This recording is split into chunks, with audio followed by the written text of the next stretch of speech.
Hey guys, welcome to the channel. Sit back, relax, and shut your eyes if you need to as you drift into the abyss of chilling tales that have shocked the world. What you're about to hear isn't for the faint-hearted, so be prepared to delve into the dark side of humanity as we explore the stories of 10 female serial killers who have left an indelible mark on history. It's not just the evil, but the twisted ways they deceived the world that make these stories so disturbing. Let's begin. Aileen Wuornos was born in 1956 in Rochester, Michigan, to a life filled with hardship and abuse. Her father, a convicted sex offender, was incarcerated when she was still an infant, and her mother abandoned her and her brother when Aileen was just 4 years old. Left in the care of her grandparents, she grew up in an environment marked by neglect and emotional trauma. Throughout her childhood, Aileen faced numerous challenges, including constant sexual abuse by her grandfather, who was later suspected of being responsible for her psychological scars. This abuse, combined with the absence of a stable home life, played a significant role in shaping Aileen into the person she would become. By the time she reached her teenage years, Aileen had already been expelled from several schools and was living a life of loneliness and despair. She turned to sex work as a means of survival, though it was clear that her relationships with men were often toxic and violent. At 15, she became pregnant, but the child was taken from her, and Aileen was forced to live on the streets. By this point, the young woman had developed a deep distrust and hatred of men, seeing them as tools for her survival rather than companions. Little did anyone know, these early experiences would be the foundation for the killing spree that would later shock the nation. Aileen's first encounter with violence came in 1989 when she shot and killed a man named Richard Mallory. Mallory, a 51-year-old electronics store owner, picked Aileen up while she was working as a prostitute along the highways of Florida. He later drove her into a secluded area where he allegedly assaulted her. In an act of self-defense, Aileen shot Mallory in the chest, and in that moment, a chilling transformation began. It was a killing that would not be the last, but it marked the start of a series of murders that would define her reign of terror. In the months that followed, Aileen would claim that she was acting in self-defense during each of her killings. She maintained that her victims had either attempted to assault or harm her in some way, forcing her to act out of fear for her life. However, the evidence suggested that there was more to her story than mere self-preservation. Aileen's murders were methodical, driven not only by survival, but also by a deep-seated anger and a need for control over her own fate. With each victim, she became more brazen, willing to kill anyone who crossed her path. While it's easy to paint Aileen Wuornos as a one-dimensional killer driven only by a need for revenge against men who had wronged her, her psychological state was far more complex. Raised in an environment of abuse and rejection, Aileen had developed a fractured sense of self-worth. This, paired with her experiences on the streets, led her to view men as objects to be controlled, rather than as human beings capable of empathy. Her violent tendencies only deepened as she moved from one kill to the next, each one seemingly more brutal than the last. Despite her troubled past, Aileen's crimes did not go unnoticed for long.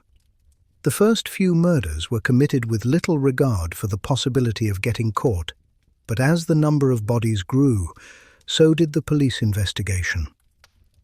The authorities struggled to connect the murders at first, as the victims all seemed unrelated, except for one disturbing commonality. All of them were men who had interacted with Aileen. This would later prove to be the key piece of the puzzle that would lead to her eventual capture.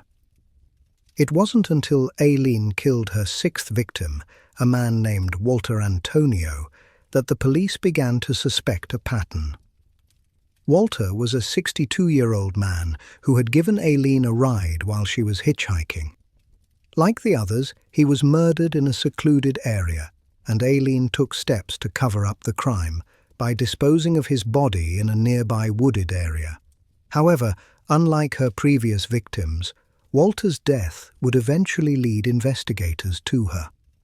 The police had begun piecing together the connections between the victims, and Aileen's name was mentioned more than once in the investigation. Aileen was arrested in January 1991, months after her killing spree began. The arrest came after a routine stop by police officers who discovered a weapon in her possession that matched the description of the one used in the murders. Although she initially denied any involvement, Aileen's eventual confession shocked the world. She admitted to killing 7 men, each one in a brutal and senseless manner.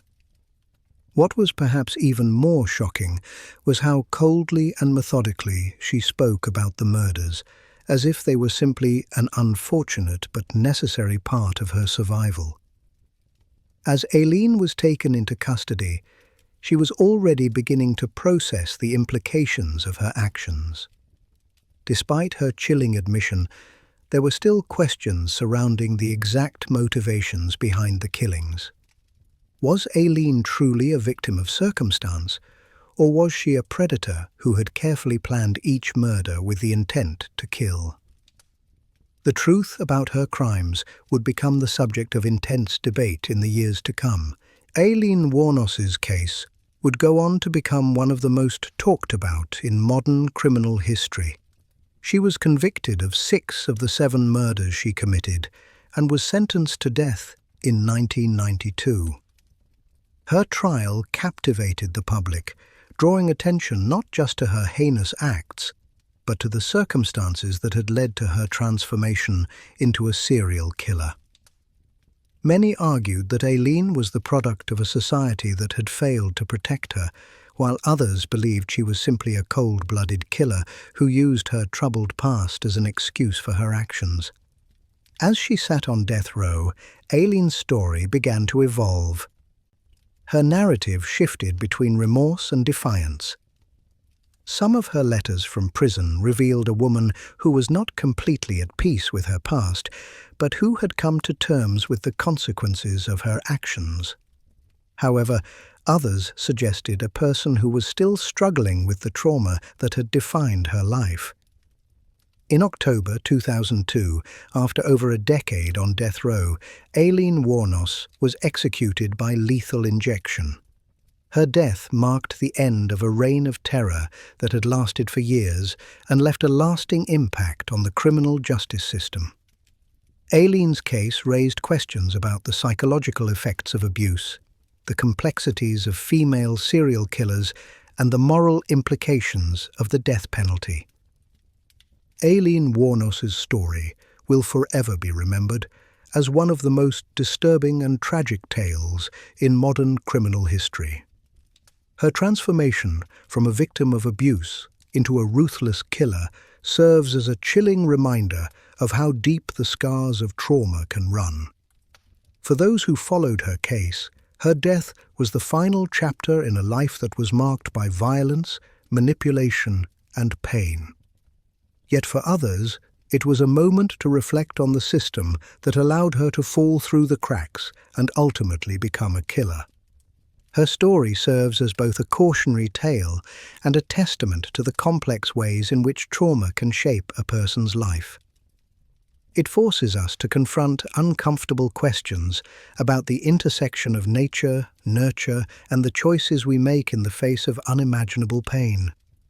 Aileen Wuornos's legacy is one that will never be forgotten, and her name remains synonymous with the darkest aspects of humanity. Aileen Wuornos was born in 1956 in Rochester, Michigan, to a life filled with hardship and abuse. Her father, a convicted sex offender, was incarcerated when she was still an infant, and her mother abandoned her and her brother when Aileen was just 4 years old. Left in the care of her grandparents, she grew up in an environment marked by neglect and emotional trauma. Throughout her childhood, Aileen faced numerous challenges, including constant sexual abuse by her grandfather, who was later suspected of being responsible for her psychological scars. This abuse, combined with the absence of a stable home life, played a significant role in shaping Aileen into the person she would become. By the time she reached her teenage years, Aileen had already been expelled from several schools and was living a life of loneliness and despair. She turned to sex work as a means of survival, though it was clear that her relationships with men were often toxic and violent. At 15, she became pregnant, but the child was taken from her, and Aileen was forced to live on the streets. By this point, the young woman had developed a deep distrust and hatred of men, seeing them as tools for her survival rather than companions. Little did anyone know these early experiences would be the foundation for the killing spree that would later shock the nation. Aileen's first encounter with violence came in 1989 when she shot and killed a man named Richard Mallory. Mallory, a 51-year-old electronics store owner, picked Aileen up while she was working as a prostitute along the highways of Florida. He later drove her into a secluded area where he allegedly assaulted her. In an act of self-defense, Aileen shot Mallory in the chest, and in that moment, a chilling transformation began. It was a killing that would not be the last, but it marked the start of a series of murders that would define her reign of terror. In the months that followed, Aileen would claim that she was acting in self-defense during each of her killings. She maintained that her victims had either attempted to assault or harm her in some way, forcing her to act out of fear for her life. However, the evidence suggested that there was more to her story than mere self-preservation. Aileen's murders were methodical, driven not only by survival, but also by a deep-seated anger and a need for control over her own fate. With each victim, she became more brazen, willing to kill anyone who crossed her path. While it's easy to paint Aileen Wuornos as a one-dimensional killer driven only by a need for revenge against men who had wronged her, her psychological state was far more complex. Raised in an environment of abuse and rejection, Aileen had developed a fractured sense of self-worth. This, paired with her experiences on the streets, led her to view men as objects to be controlled, rather than as human beings capable of empathy. Her violent tendencies only deepened as she moved from one kill to the next, each one seemingly more brutal than the last. Despite her troubled past, Aileen's crimes did not go unnoticed for long. The first few murders were committed with little regard for the possibility of getting caught, but as the number of bodies grew, so did the police investigation. The authorities struggled to connect the murders at first, as the victims all seemed unrelated, except for one disturbing commonality. All of them were men who had interacted with Aileen.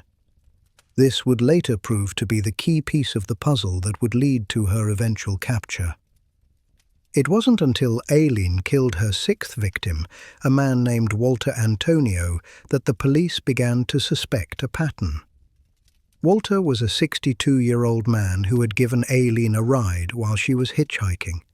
Like the others, he was murdered in a secluded area, and Aileen took steps to cover up the crime by disposing of his body in a nearby wooded area. However, unlike her previous victims, Walter's death would eventually lead investigators to her. The police had begun piecing together the connections between the victims, and Aileen's name was mentioned more than once in the investigation. Aileen was arrested in January 1991, months after her killing spree began. The arrest came after a routine stop by police officers who discovered a weapon in her possession that matched the description of the one used in the murders. Although she initially denied any involvement, Aileen's eventual confession shocked the world. She admitted to killing 7 men, each one in a brutal and senseless manner. What was perhaps even more shocking was how coldly and methodically she spoke about the murders, as if they were simply an unfortunate but necessary part of her survival. As Aileen was taken into custody, she was already beginning to process the implications of her actions. Despite her chilling admission, there were still questions surrounding the exact motivations behind the killings. Was Aileen truly a victim of circumstance, or was she a predator who had carefully planned each murder with the intent to kill? The truth about her crimes would become the subject of intense debate in the years to come. Aileen Wuornos's case would go on to become one of the most talked about in modern criminal history. She was convicted of 6 of the 7 murders she committed and was sentenced to death in 1992. Her trial captivated the public, drawing attention not just to her heinous acts, but to the circumstances that had led to her transformation into a serial killer. Many argued that Aileen was the product of a society that had failed to protect her, while others believed she was simply a cold-blooded killer who used her troubled past as an excuse for her actions. As she sat on death row, Aileen's story began to evolve. Her narrative shifted between remorse and defiance. Some of her letters from prison revealed a woman who was not completely at peace with her past, but who had come to terms with the consequences of her actions. However, others suggested a person who was still struggling with the trauma that had defined her life. In October 2002, after over a decade on death row, Aileen Wuornos was executed by lethal injection. Her death marked the end of a reign of terror that had lasted for years and left a lasting impact on the criminal justice system. Aileen's case raised questions about the psychological effects of abuse, the complexities of female serial killers, and the moral implications of the death penalty. Aileen Wuornos's story will forever be remembered as one of the most disturbing and tragic tales in modern criminal history. Her transformation from a victim of abuse into a ruthless killer serves as a chilling reminder of how deep the scars of trauma can run. For those who followed her case, her death was the final chapter in a life that was marked by violence, manipulation, and pain. Yet for others, it was a moment to reflect on the system that allowed her to fall through the cracks and ultimately become a killer. Her story serves as both a cautionary tale and a testament to the complex ways in which trauma can shape a person's life. It forces us to confront uncomfortable questions about the intersection of nature, nurture, and the choices we make in the face of unimaginable pain. Aileen Wuornos's legacy is one that will never be forgotten, and her name remains synonymous with the darkest aspects of humanity.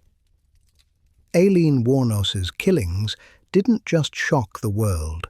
They exposed the vulnerability of women working as prostitutes and the deep-seated issues within the criminal justice system that failed to intervene earlier in her life.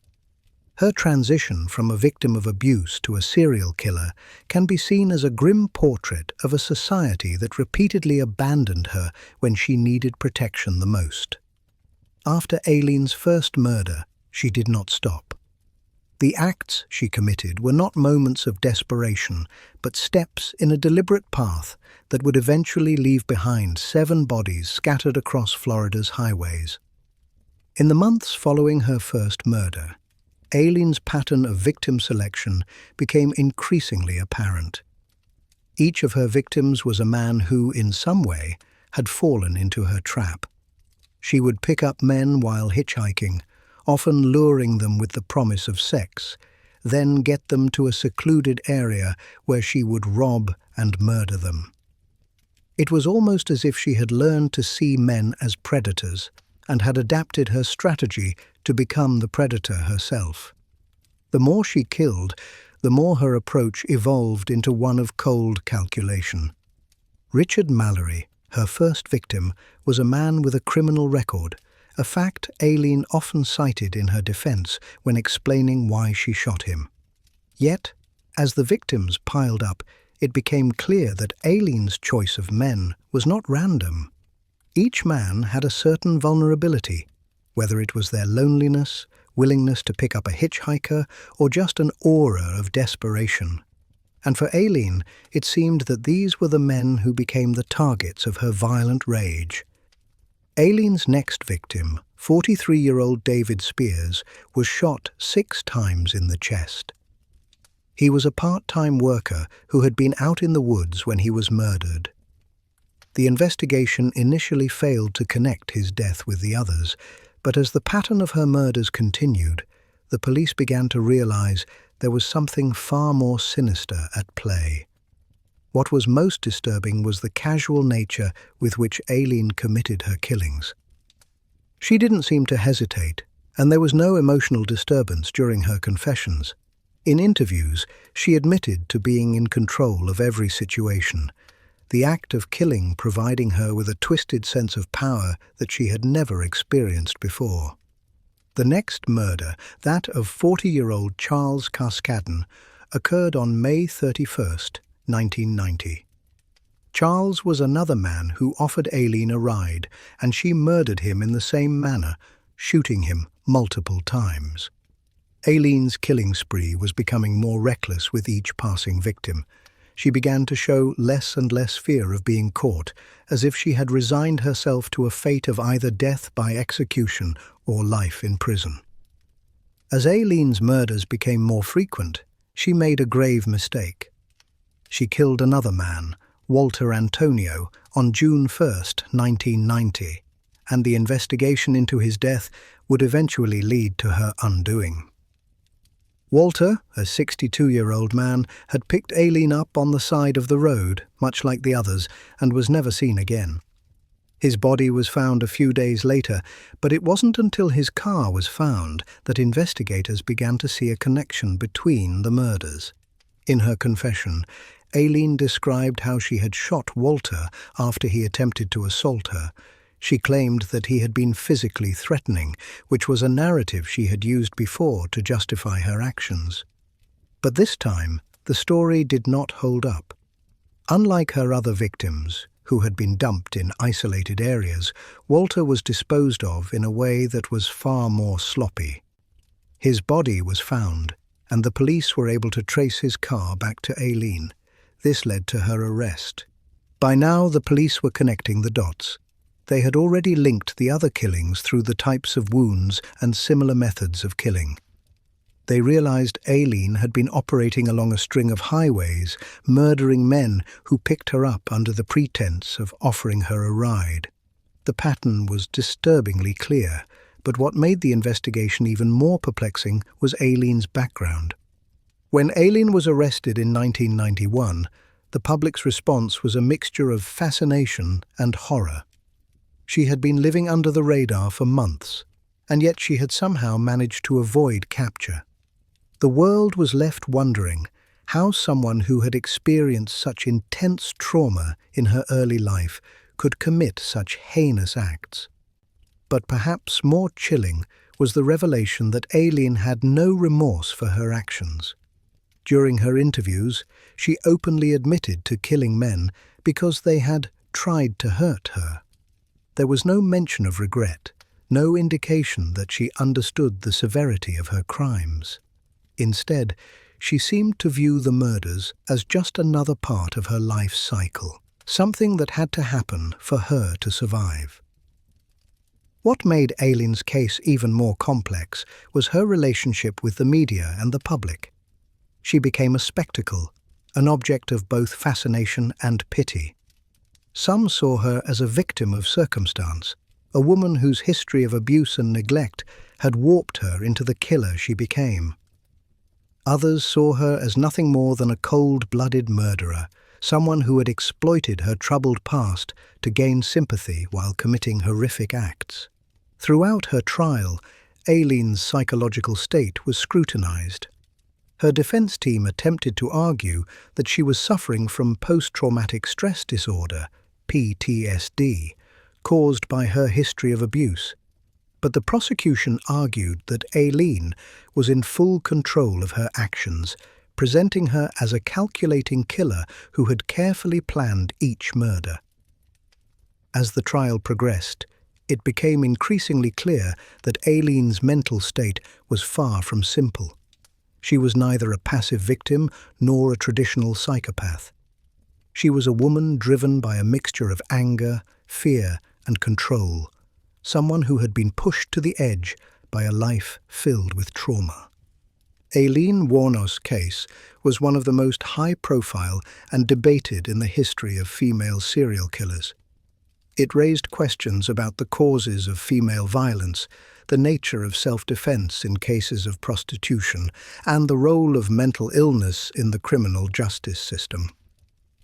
Aileen's execution in 2002 only intensified the public's interest in her story, leading to further debates about the ethics of the death penalty and the complicated intersection of gender, crime, and punishment.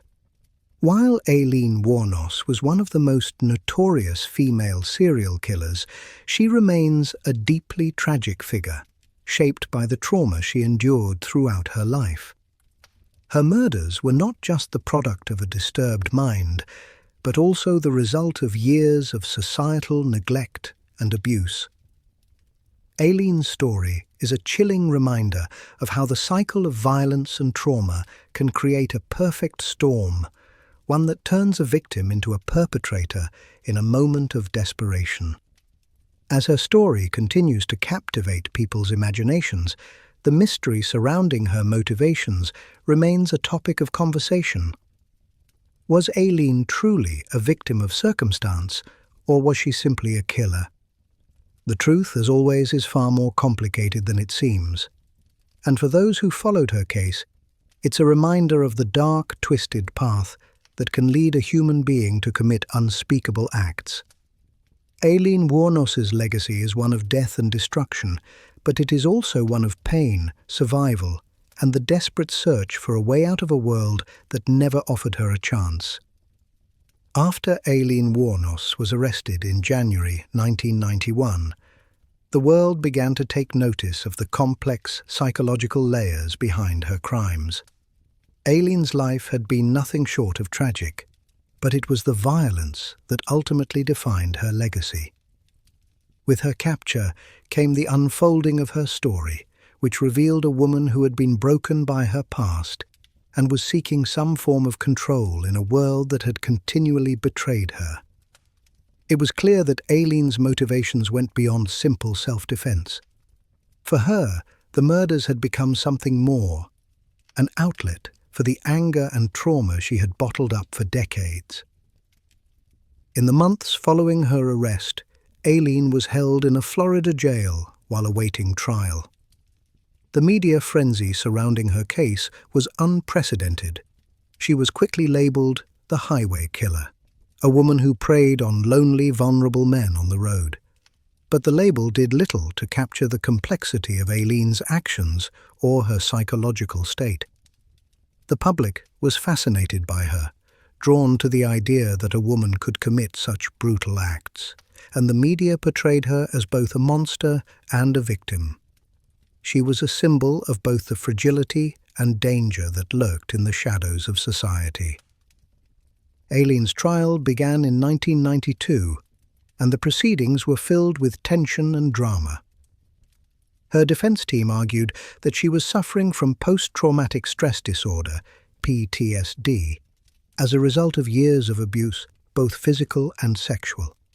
They claimed that her violent outbursts were not premeditated, but were the result of extreme mental distress. However, the prosecution painted a much different picture. They argued that Aileen was not a victim of circumstance, but a cold-blooded killer who took advantage of vulnerable men. The evidence against her was damning, and the trial quickly became a battle over her mental state and the question of whether she could be held accountable for her actions. Throughout the trial, Aileen's demeanor was unsettling. She appeared to be calm, almost indifferent, to the gravity of the charges against her. In interviews, she spoke matter-of-factly about the murders, even admitting to shooting and killing her victims with little remorse. She explained that she had acted out of self-defense, but her explanations often seemed rehearsed, as if she were trying to justify her actions to herself and the public. It was as if she had created a narrative in which she was not the villain, but a victim of a cruel world. Aileen's behavior during the trial left many questioning her sincerity and whether she truly understood the full extent of her crimes. What made the case even more tragic was Aileen's apparent lack of support from anyone in her life. Her troubled past, marked by abuse, abandonment, and isolation, had left her with few people to turn to. She had spent years on the streets, turning to prostitution as a means of survival, and had developed a deep mistrust of the world.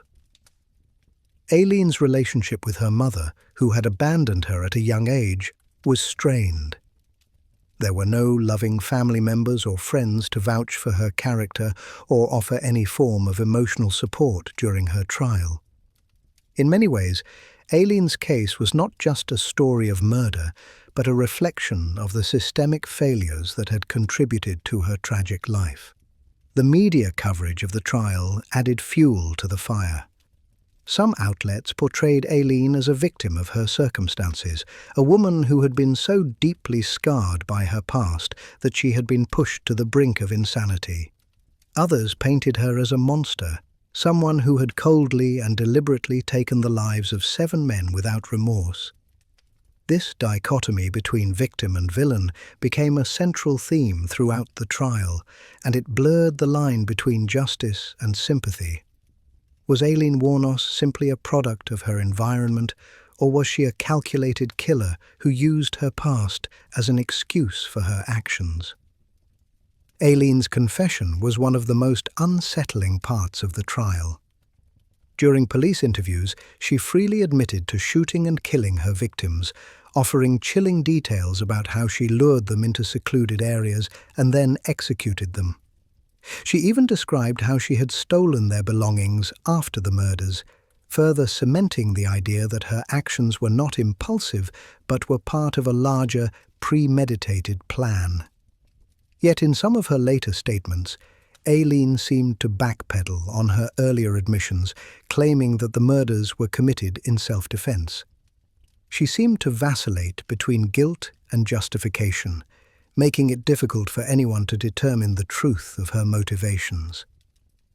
Despite the complexities of her mental state, Aileen was convicted of 6 of the 7 murders she had committed. Her sentencing was swift, and she was sentenced to death by lethal injection. In the years that followed, Aileen's case would become a focal point for discussions about the death penalty, mental illness, and the psychological effects of abuse. Some believed that she should have been spared the death penalty due to her traumatic upbringing, while others argued that she was a cold-blooded killer who deserved to be punished for her actions. In the years following her conviction, Aileen's psychological state continued to be a topic of debate. Some experts believed that she was suffering from a severe personality disorder, while others believed she was simply a woman who had been pushed to the brink by her circumstances. Regardless of the reasoning behind her actions, Aileen's story remains one of the most tragic and disturbing cases in the history of serial killings. Her life was marked by abuse, neglect, and violence, and her killing spree was a horrific manifestation of the trauma she had endured.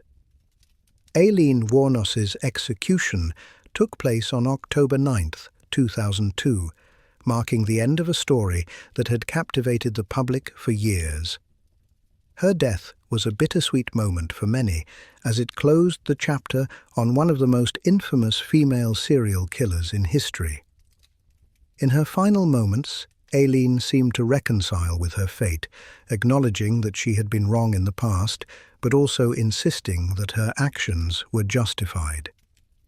The case of Aileen Wuornos continues to be studied by criminologists, psychologists, and legal experts who attempt to understand the factors that led a woman who had been a victim of abuse to become a killer herself. For many, Aileen Wuornos is both a symbol of victimization and a reminder of the darkness that can exist within the human psyche. Her story is a tragic tale of a woman who was broken by the world, only to break the world in return. It's a story of survival, anger, and ultimately destruction. But it's also a story of a life that could have been saved if the system had intervened sooner.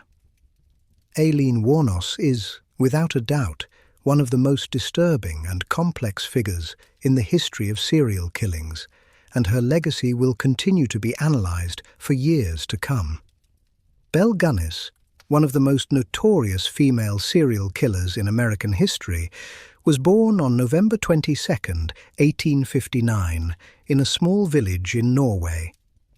Her early life in Norway was unremarkable, and there's very little information about her childhood, other than the fact that she immigrated to America at the age of 22. Upon arriving in Chicago in 1881, Belle initially worked as a housekeeper, but her ambitions reached far beyond that humble start. It wasn't long before she married a man named Mads Sorensen, and they moved to LaPorte, Indiana, where they opened a farm. The first hints of Belle's dark inclinations didn't surface immediately. She had 5 children with Sorensen, and the family's life seemed somewhat normal. But tragedy struck when Mads suddenly died in 1900 from what was later determined to be poisoning. The authorities suspected nothing at the time, and Belle quickly collected her husband's life insurance payout. Her children, however, were not so fortunate. Within a year of Mads' death, Belle's 2 daughters died under suspicious circumstances, followed by the mysterious death of her infant child. But the true extent of Belle Gunness's twisted nature only began to unfold in the early years of the 20th century, when her sinister pattern emerged. She became widely known for her charm and beauty, traits that made her a magnet for wealthy men seeking a wife. She placed several personal ads in local newspapers, claiming to be a widow who would be happy to marry a man willing to relocate to her farm and help her manage her land. The responses to her ads were overwhelming, and soon Belle had a steady stream of suitors eager to marry her.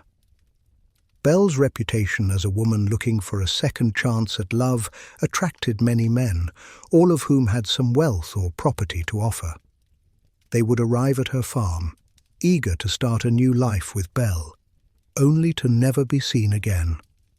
By 1908, Belle had gained enough trust and influence in the area to become known as a prosperous and respected widow. But there were whispers of her unusual wealth, and some began to question how a single woman could maintain such a large farm while seemingly living an extravagant lifestyle. In the spring of 1908, the story of Belle's activities began to unravel when her neighbor, a man named Ray Lamphere, was arrested for setting fire to Belle's home. It was during the investigation of the fire that authorities made a horrific discovery. The charred remains of several bodies were found in the ashes, and as the investigation continued, it became clear that Belle Gunness had used her farm as a front for a series of cold-blooded murders. In addition to the bodies found on her property, detectives uncovered Belle's extensive history of financial fraud. She had been collecting life insurance payouts for her deceased husbands and children, using their deaths to her advantage. This discovery raised further questions about how many of the men who had fallen in love with her had also met their untimely demise. Evidence began to point to Belle as the mastermind behind the murders. But what was even more shocking was the sheer scale of her deception. The authorities quickly realized that Belle had been luring unsuspecting men to their deaths for years. Despite the mounting evidence against her, Belle remained elusive. While she was suspected of being the killer, there were no solid leads as to her whereabouts. She had managed to disappear without a trace after the fire that destroyed her home. In the wake of the fire, a search was launched for Belle, but no one could locate her. The media, already fascinated by her story, reported that Belle had faked her own death in the fire and escaped with her ill-gotten fortune. As the investigation into Belle's crimes continued, authorities pieced together the grisly details of her murders.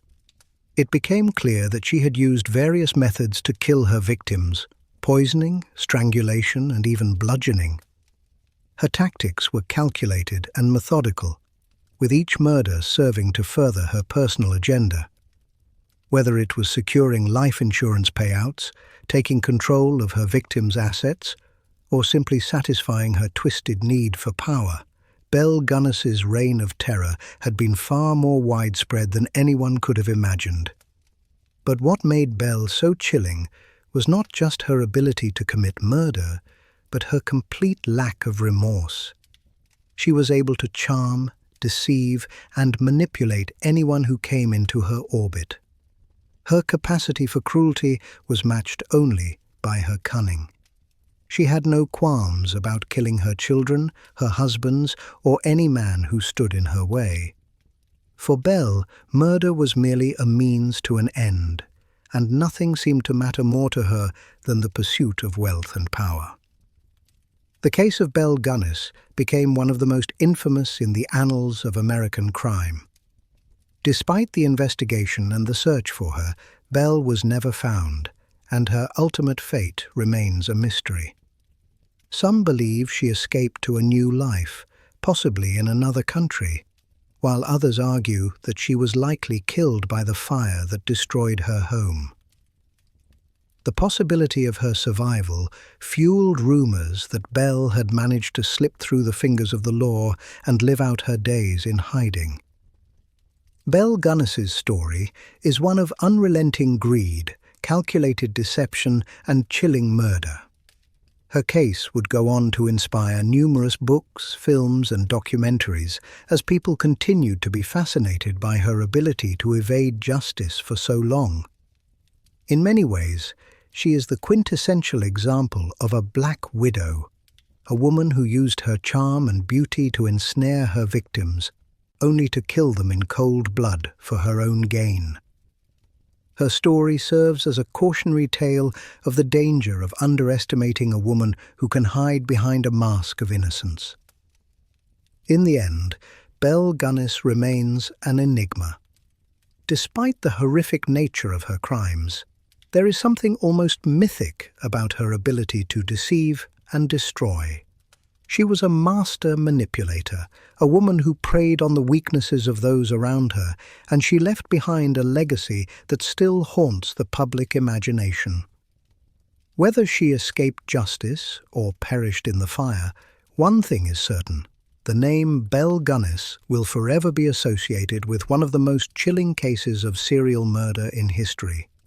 The investigations into Belle Gunness's activities continued to unravel as authorities began to piece together the dark and twisted timeline of her murders. As the search for her intensified, the gruesome discoveries only served to deepen the mystery surrounding the woman who had lured dozens of victims to their deaths. What began as a simple inquiry into a house fire became a full-scale investigation into one of the most shocking series of killings in American history. Gunness's farm, once thought to be a peaceful and prosperous place, had become a cemetery for her victims. The first body was found after the fire that destroyed her La Porte, Indiana, home in April 1908. While the fire had consumed much of the structure, investigators found a partial remains of a human body in the rubble.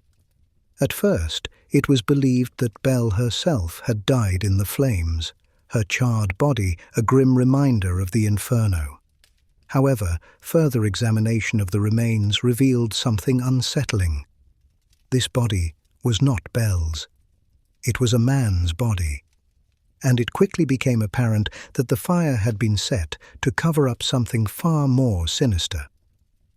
The investigation into the fire led to the discovery of several other bodies, both on the property and in nearby areas.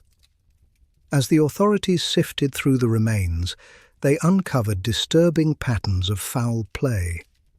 Some of the bodies had been buried in shallow graves, while others had been hidden in the basement of Bell's farmhouse.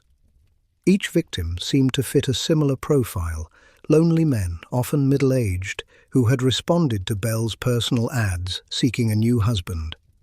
Once they arrived at her farm, they were never seen again.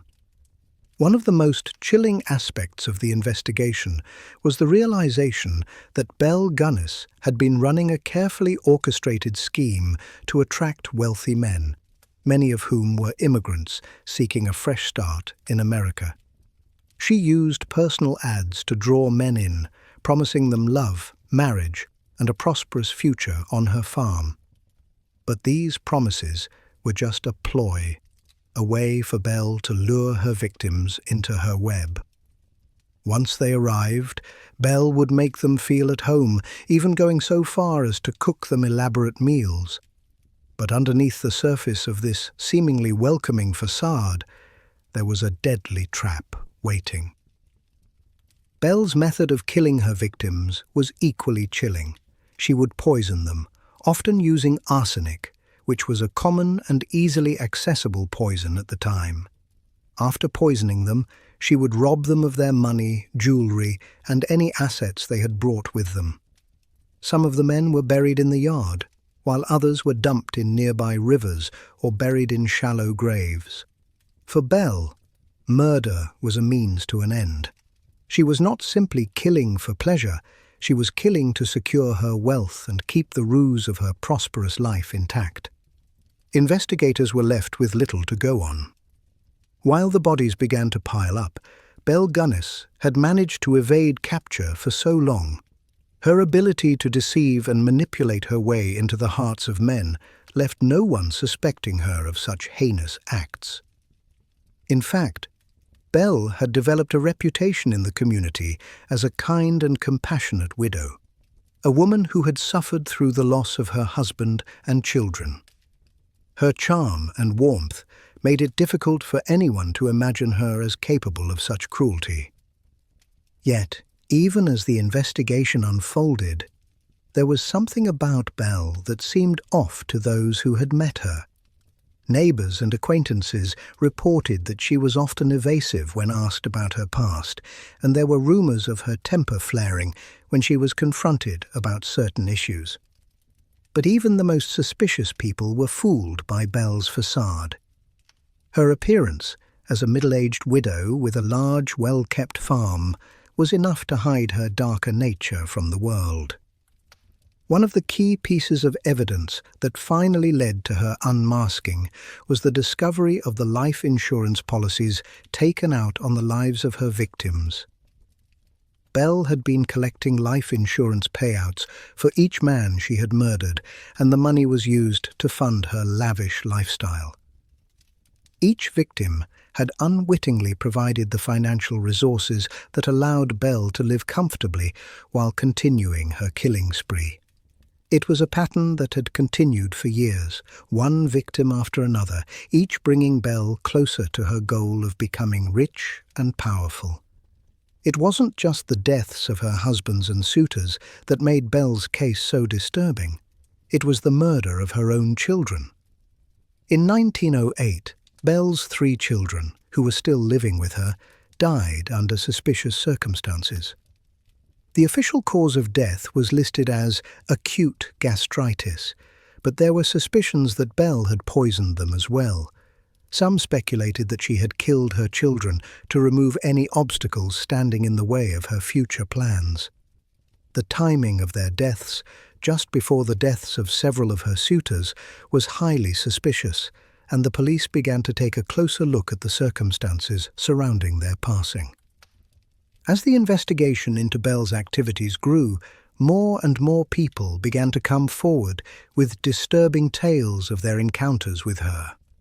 Some of the men she had lured to her farm were able to escape before they became victims, and their testimony provided key insight into her methods. One man, a potential suitor named John Moe, had come to the farm seeking marriage only to become suspicious of Belle's behavior and flee before she could carry out her deadly plan. His story was one of the first pieces of evidence that helped authorities piece together the full extent of her crimes. Despite the mounting evidence against her, Belle Gunness managed to evade capture for months. As the investigation continued, authorities began to piece together a more complete picture of her life. They uncovered a long history of deception, murder, and greed, with Belle at the center of it all. But even with all the evidence stacked against her, Belle had disappeared without a trace. She had seemingly vanished into thin air, leaving behind a trail of bodies, a web of lies, and a fortune that no one knew how she had obtained. The final chapter of Belle's story remains a mystery.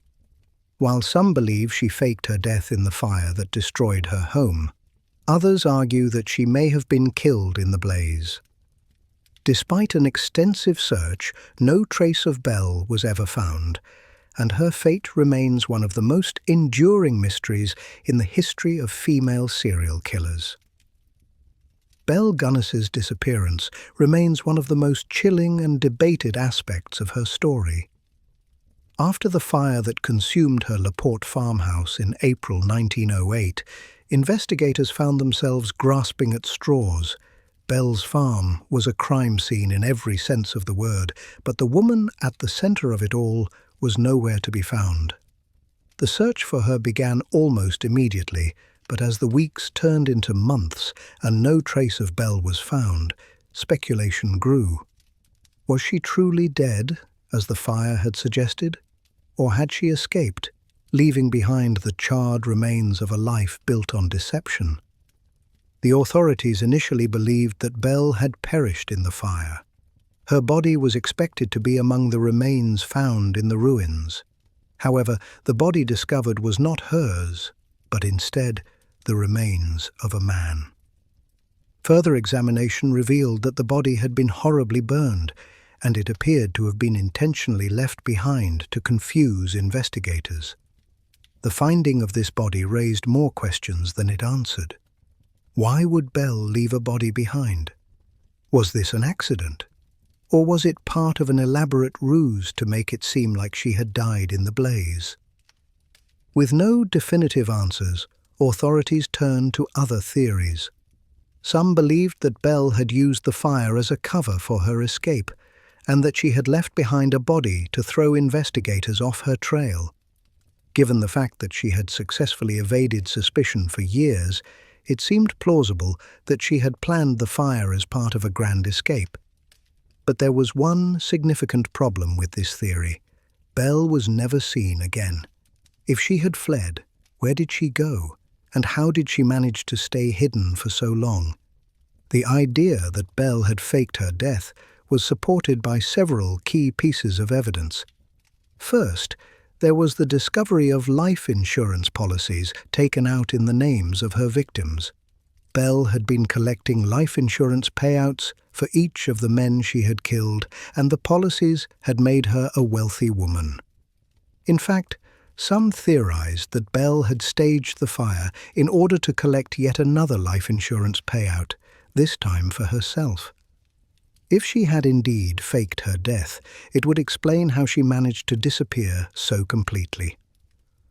Another clue that fueled the theory of Belle's escape was the discovery of a trunk filled with personal belongings, including clothes and jewelry found in a nearby town. The trunk had been left behind in a storage facility, and it was believed to have been Belle's. Some speculated that she had left the trunk behind as a final deliberate move to mislead investigators into thinking she was dead. But the most intriguing piece of evidence came when a local woman came forward, claiming to have seen Belle in a nearby town shortly after the fire.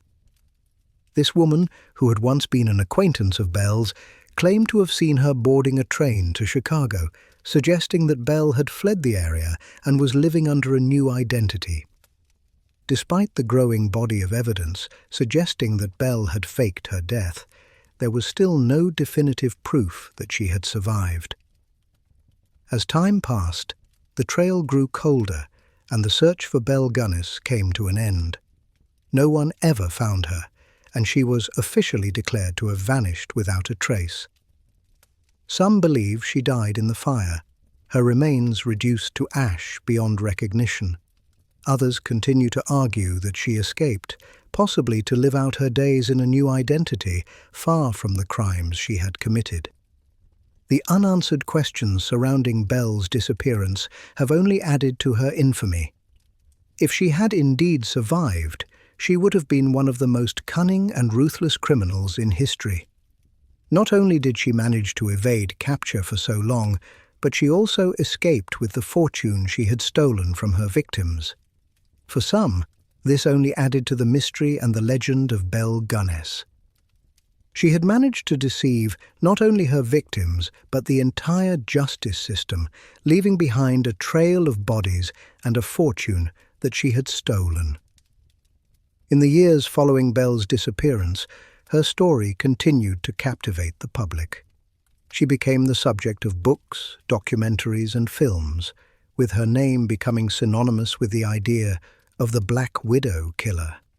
Her ability to charm and manipulate men into trusting her, only to murder them for their wealth, made her one of the most notorious serial killers in history.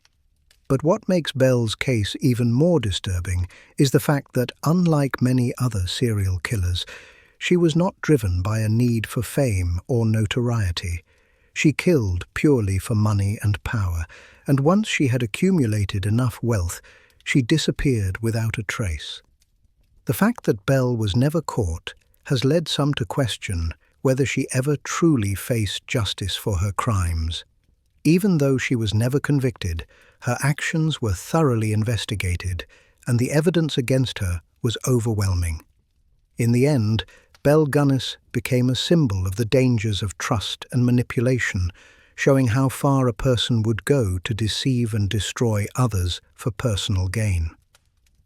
Her legacy as the Black Widow killer remains as chilling today as it was when her crimes were first discovered. There is also the eerie notion that, even though Belle was never found, she may have continued to live among the unsuspecting public for many years. Perhaps she found a new identity and lived a life free of the scrutiny that had plagued her in the past. Or perhaps she met an unfortunate end on her own, never knowing the true consequences of her actions. Either way, Belle Gunness remains one of the most perplexing and disturbing figures in the history of serial murder. Elizabeth Bathory, often referred to as the Blood Countess, is perhaps one of the most infamous figures in European history. Born on August 7, 1560, in the Kingdom of Hungary, she came from a powerful and aristocratic family. Her family had a long history of wealth and influence, with Bathory herself inheriting large estates across the kingdom. She was well educated and had a sharp mind, traits that would become significant as her life took a dark and twisted turn. Her life began like that of many noble women of the time: marriage, a family, and a role to play in the court of her husband, Ferenc Nadasdy, a soldier who spent much of his time away fighting in wars. Elizabeth Bathory's descent into infamy began when she was left alone to manage her vast estate. Without the supervision of her husband, she began to take control of her life in increasingly disturbing ways. She developed a reputation for cruelty as early as the 1600s, though the full extent of her actions would remain hidden for years. Bathory was known for her luxurious lifestyle, hosting grand feasts and enjoying the finer things in life, but behind the gilded curtains, a darker truth lurked. It is said that Bathory's sadistic nature was first revealed when she started to employ young women to work in her household. These women, many of whom came from poor families, were promised work, shelter, and a steady income. However, Bathory's household soon became a place of terror where young girls would mysteriously disappear. The rumors of her abuse spread across the kingdom, though they were often dismissed as fanciful gossip by her powerful connections. Bathory's reputation as a noblewoman, along with her vast wealth, protected her from scrutiny for a time. But it was not until the early 1600s that the full extent of Bathory's brutal crimes began to surface. Reports began to emerge that young women in her employ had been tortured and murdered. Witnesses spoke of girls who were found mutilated and bloodied, their bodies bearing signs of horrific abuse. The rumors were shocking enough to prompt the local authorities to investigate, but they were slow to act due to Bathory's high status. Bathory's method of torture and killing was truly horrific. The women she victimized were subjected to cruel and unusual punishments. Some accounts suggest that she would beat the girls senseless. Others claim that she had them tortured by her servants or herself. The most disturbing detail in many of these reports was the claim that Bathory had bathed in the blood of her victims. This gruesome act would later fuel the legend of the Blood Countess. Bathory reportedly believed that the blood of virgins would keep her youthful and beautiful. This bizarre belief led her to kill hundreds of young women with the ultimate goal of preserving her youth. One of the most well-known aspects of the Bathory case is the idea that she was obsessed with blood. The blood of virgins, in particular, was said to be of great importance to her. The idea that Bathory was attempting to use her victims' blood to maintain her youth and beauty gained widespread attention. However, the true extent of her obsession with blood remains unclear, with some historians suggesting that this was merely a myth created to fuel the hysteria surrounding her trial. By 1610, the number of women who had mysteriously disappeared from Bathory's estate was enough to alarm local authorities. It wasn't just the bodies that had been found. There were survivors who had managed to escape her clutches and speak out about the horrors they had witnessed. Some survivors claimed that Bathory had beaten them, locked them in rooms, and subjected them to other forms of psychological torture. These survivors' testimonies were crucial in bringing the case to light. At the same time, the Hungarian authorities were becoming more suspicious of Bathory's actions. In 1610, King Matthias II issued a warrant for her arrest, and she was eventually charged with the deaths of several young women. However, Bathory's powerful connections and status allowed her to evade immediate arrest. Instead, she was placed under house arrest at her castle, where she was kept confined until her trial. She was never formally tried for her crimes, as her connections ensured that her case remained a matter of political intrigue rather than criminal justice. Despite the lack of a formal trial, the evidence against Bathory was overwhelming.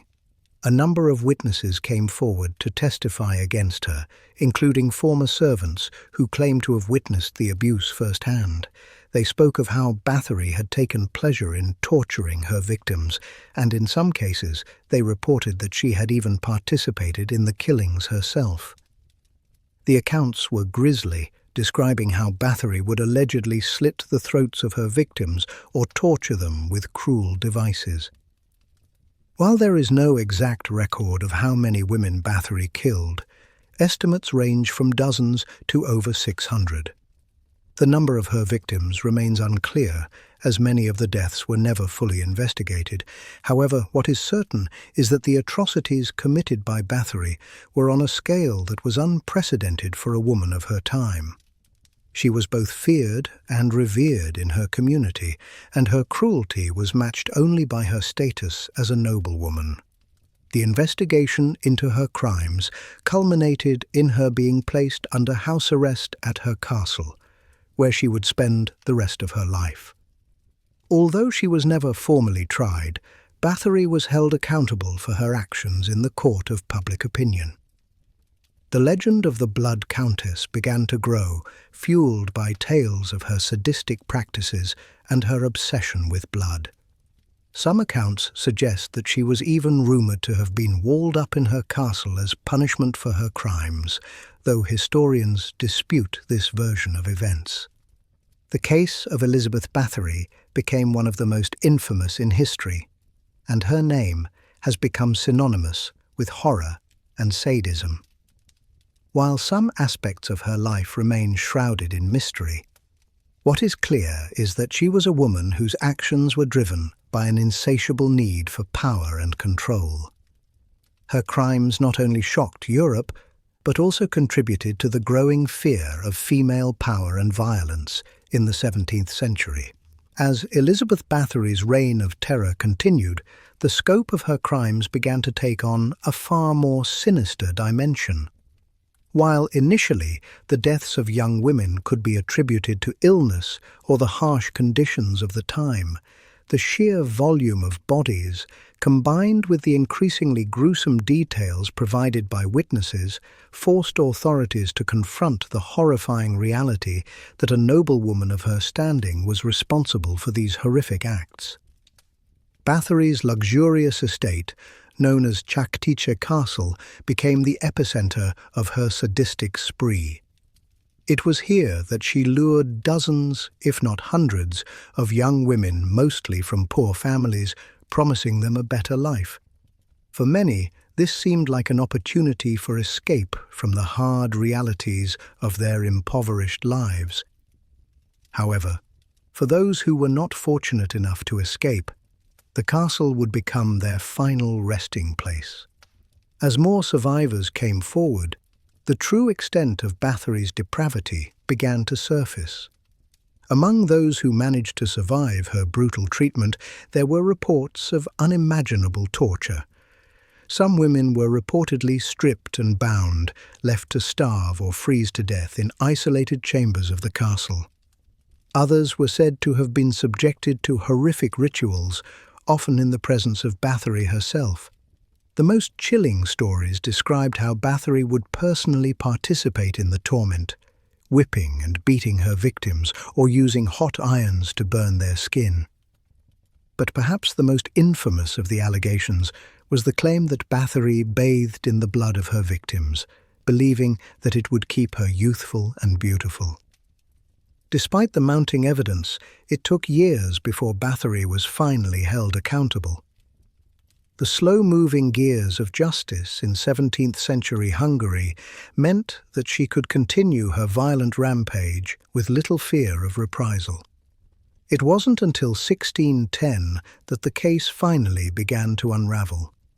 Bathory's former servants, some of whom had become desperate to escape her grasp, began to speak out. Their testimonies provided key insights into the horrors of the castle, painting a vivid picture of a woman who was not just a murderer, but someone who took perverse pleasure in the suffering of others. The final straw came when one of her accomplices, a servant named István Magyari, was arrested. He confessed to having been involved in the killings and provided detailed accounts of the gruesome acts carried out by Bathory. His confession led to a broader investigation into her activities, and the authorities began to take action. What they discovered was a blood-soaked trail of death stretching back years, and the bodies continued to pile up as more graves were uncovered on Bathory's estate. Bathory's arrest in 1610 was both inevitable and shocking. Her noble status had allowed her to evade justice for so long, but with the mounting pressure from both local authorities and the growing number of witnesses, her power began to wane. The trial, which was heavily influenced by political forces, was marked by secrecy and intrigue. Bathory was not formally tried in a public court. Instead, the charges against her were heard in a private, closed-door session led by King Matthias II and his advisors. At the time of her arrest, Elizabeth Bathory was one of the wealthiest and most powerful women in Hungary. Her family's vast estate, which spanned several regions, made her a force to be reckoned with. But despite her position, her noble status could not protect her from the mounting evidence against her. The testimonies of witnesses and the physical evidence gathered from the castle were too overwhelming to ignore. During the investigation, Bathory's defenders attempted to spin the narrative in her favor. Some claimed that she was being targeted by jealous rivals, including members of the nobility who sought to strip her of her wealth and land. Others suggested that Bathory was mentally ill and that she had been driven to commit these horrific acts by an unstable mind. But the authorities were not swayed by these arguments. The evidence was clear, and Bathory was found guilty of the systematic torture and murder of young women. Despite the evidence, Bathory was never formally tried in a court of law. Instead, she was confined to her castle under house arrest, where she would spend the remainder of her life. The details of her confinement are murky, and some accounts suggest that she was walled up in a room within her castle, left to live out her days in isolation. Whether she was locked away in a dungeon or allowed to live out her final years in relative comfort remains a subject of historical debate. What is known is that she died in 1614, 4 years after her arrest, under mysterious circumstances. Elizabeth Bathory's death marked the end of her reign of terror, but her legacy has lived on in infamy. Her case became one of the most notorious examples of female serial murder in history, and her name is still associated with one of the most gruesome periods in European history. Over time, the legend of the Blood Countess grew, with many embellishments added to her story. The idea that she bathed in the blood of virgins became a central part of her myth, though it remains unclear whether this was a fabrication designed to fuel public hysteria. Bathory's crimes are often discussed in the context of gender and power. Her ability to evade justice for so long can be seen as a reflection of the deep inequalities of the time, where women, especially those in positions of power, were often allowed to act with impunity. Her story serves as a cautionary tale about the dangers of unchecked power and the lengths to which someone will go to protect their wealth and status. Her case has also been the subject of countless books, films, and documentaries, all of which have sought to understand the woman behind the legend. Some portray her as a victim of her circumstances, a noble woman who was driven to madness by the pressures of her privileged life and the expectations placed upon her. Others view her as a pure psychopath, someone who derived pleasure from inflicting pain on others for no reason other than her own twisted desires. Whatever the truth may be, Elizabeth Bathory's name will forever be linked to one of the darkest chapters in the history of serial murder. Her legacy has endured for centuries, and her story continues to fascinate and horrify those who encounter it.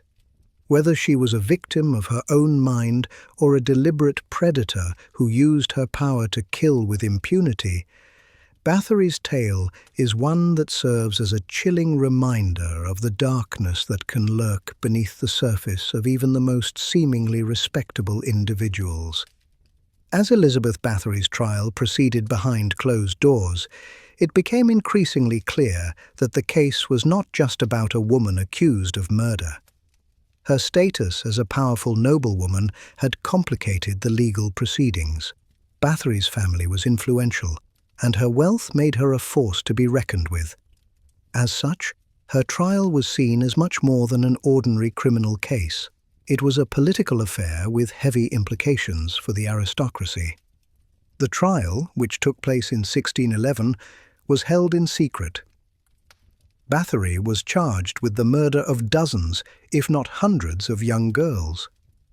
However, despite the overwhelming evidence, Bathory was never officially tried in a public court.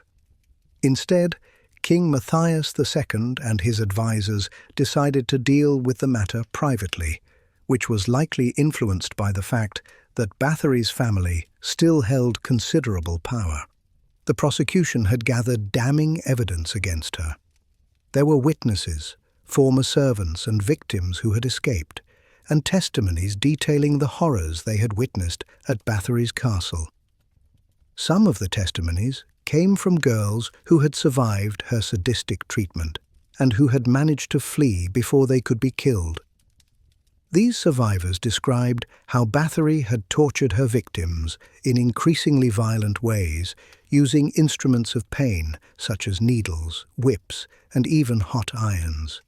In many cases, she had allegedly drained the blood of her victims or bathed in it, fueling the legend of the Blood Countess. One of the most horrifying aspects of the trial was the discovery of a series of mass graves found on Bathory's estate. Several bodies were exhumed, some barely recognizable due to the extent of their decomposition, but all bearing clear signs of extreme abuse. The evidence was irrefutable. Elizabeth Bathory had been systematically murdering young women for years, all while maintaining her position as one of the most powerful women in Hungary. Despite the weight of the evidence, Bathory's defense team attempted to argue that she had been the victim of a smear campaign orchestrated by her rivals. The defense suggested that Bathory's political enemies, eager to seize her lands and wealth, had fabricated the accusations against her. They even claimed that Bathory had been mentally unstable and that her actions were the result of some form of insanity. The political nature of Bathory's trial complicated matters. Her powerful family and noble status provided her with some level of protection from the full wrath of the law. However, as the investigations grew more detailed, the weight of the evidence became too great to ignore. Bathory's defenders continued to deny the extent of her crimes, but it became increasingly clear that she had, in fact, carried out a series of murders with chilling precision. What's most disturbing about Bathory's trial is the apparent lack of personal responsibility she took for her actions. During the proceedings, she showed no remorse, and her behavior was chillingly cold. Some accounts suggest that she denied any wrongdoing and even claimed that she had been the victim of conspiracy. Her detachment from the severity of her crimes added to the horror of her story. Eventually, Bathory was placed under house arrest, where she would remain for the rest of her life. There was no public trial, and she was not formally convicted in a court of law. Instead, she was confined to her castle in Chaktica, where she would spend the remainder of her days in isolation. The exact conditions of her confinement are still the subject of debate. Some accounts suggest that she was walled up in a small room in her castle, left to die in solitary confinement. Others claim that she was allowed some level of comfort, though all accounts agree that she lived the last years of her life in seclusion. Bathory died on August 21, 1614, at the age of 54. The exact cause of her death remains unclear. Some suggest that she died from natural causes, while others believe that she was poisoned or even murdered by her own servants. The secrecy surrounding her final years and her death only added to the mystery and legend of the Blood Countess. Elizabeth Bathory's death marked the end of her reign of terror, but it also solidified her place in history as one of the most notorious female serial killers in the world. Her name would become synonymous with sadism, bloodlust, and cruelty. Her case is often cited as a reminder of the dark side of aristocratic privilege, how a powerful woman, shielded by wealth and status, could commit such horrors without consequence for so long.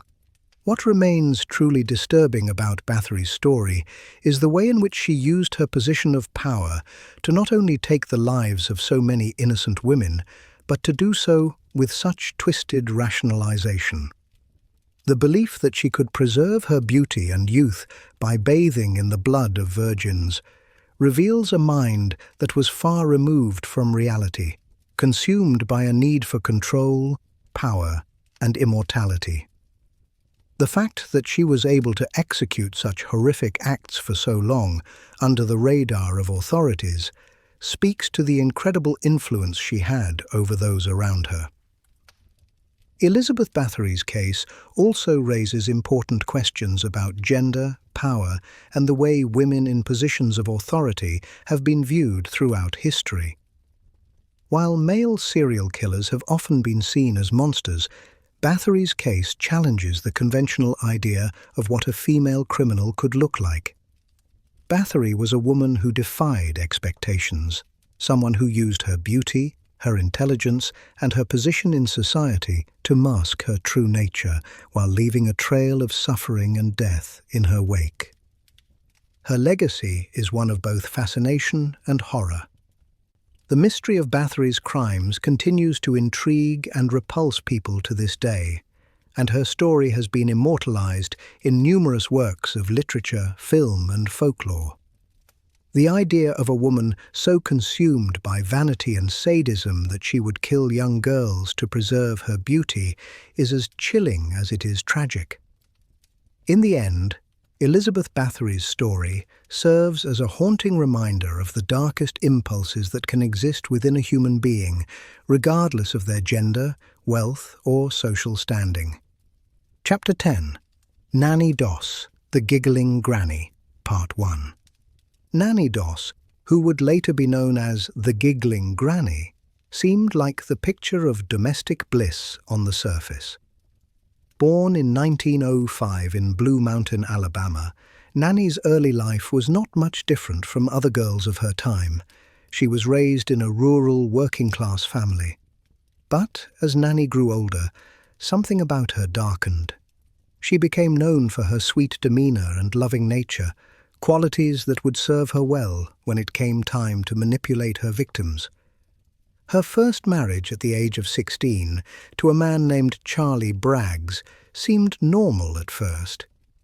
However, as the years passed, their marriage took a darker turn. Charlie Braggs would eventually become one of Nanny's victims, though it would not be until much later in her life that the full extent of her crimes would be revealed. By the time her second marriage came around, Nanny had already begun to display troubling behaviors, ones that would come to define her.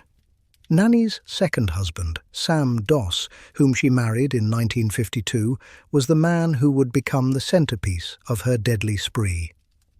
In many ways, Sam was the perfect target for Nanny. He was a quiet, religious man who trusted Nanny completely. Little did he know that his trust would be his undoing. Over the next few years, Sam would slowly succumb to the effects of poisoning. Nanny, who had learned how to disguise the poison in food and drink, was able to kill Sam without raising any suspicion.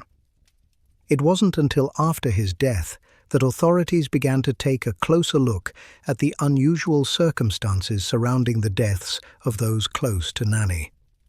Nanny Doss's killing spree did not end with her second husband. In fact, her marriages seemed to be the perfect cover for her crimes.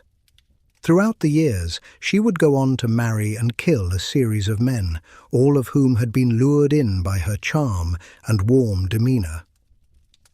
What made Nanny so chilling was her ability to hide her true nature behind the facade of a loving wife and mother. To those around her, she appeared as the perfect woman, sweet, caring, and devoted to her family. But behind closed doors, Nanny was poisoning her husbands, children, and lovers with deadly precision. Nanny Doss, often described as the Giggling Granny due to her sweet demeanor, went on to marry a total of 5 men throughout her life. Each of these marriages followed a similar pattern. She would present herself as the perfect wife, loving and caring, only to slowly poison her husbands over time, often using arsenic or other toxins to bring about their slow demise. What made Nanny's case so chilling was how completely she was able to manipulate and deceive those around her. It was not just her ability to hide her killings behind the facade of a kind and loving woman that made her terrifying. It was the ease with which she would dispatch one husband after another, blending seamlessly into each new life without arousing suspicion. After Sam Doss's death in 1953, which was officially ruled as a heart attack, Nanny quickly found her next victim. This time, she married a man named Richard Morton, but the marriage would not last long. Nanny poisoned Richard in much the same way she had poisoned her other husbands, but this time her actions would not go unnoticed for long. The problem arose when Richard's daughter from a previous marriage became suspicious of her father's death and began to question Nanny's motives. She began to investigate her stepmother's behavior, noticing her strange habits and the odd circumstances surrounding her father's death. However, Richard Morton's death was not the one that ultimately led to Nanny's arrest. It wasn't until after she killed her next husband, Arlie Lanning, that the authorities began to take a closer look at her. The death of Arlie was suspicious, and for the first time, the police began to seriously investigate Nanny Doss. Nanny's charm and sweetness had once again distracted them, but now there were signs that her past was catching up with her. She had moved through the lives of her husbands, leaving a trail of death and deception, but this time, something was different. People were starting to notice. The key to unraveling Nanny's web of murder came not from a family member or friend, but from a more unlikely source. Her co-workers at a local job she had taken after her latest husband's death. In her pursuit of maintaining a picture-perfect image, Nanny had not only poisoned her victims, but also had lied about the deaths. She claimed that they had died of natural causes, and for a time she got away with it. But her co-workers, who had heard about the deaths, were beginning to piece together the disturbing pattern. One of them, a woman who had befriended Nanny, grew suspicious of her odd behavior and how Nanny would talk about her husbands in a strangely detached manner. It was through the persistent questioning of Nanny's co-workers and the families of her victims that the police began to build a case against her.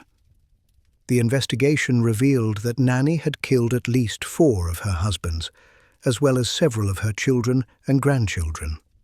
The deaths had been carefully concealed under the guise of illness or accidents, but as the pieces fell into place, it became evident that Nanny had been systematically poisoning those closest to her.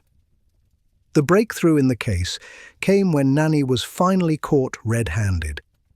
She had poisoned yet another husband, a man named Samuel Doss, and this time her actions did not go unnoticed. Authorities were able to link the deaths back to her, and after a thorough investigation, they uncovered a chilling pattern of murder. The fact that Nanny had murdered her own family members, including her children, revealed the true depth of her depravity. When Nanny Doss was finally arrested in 1954, the world was shocked by the extent of her crimes.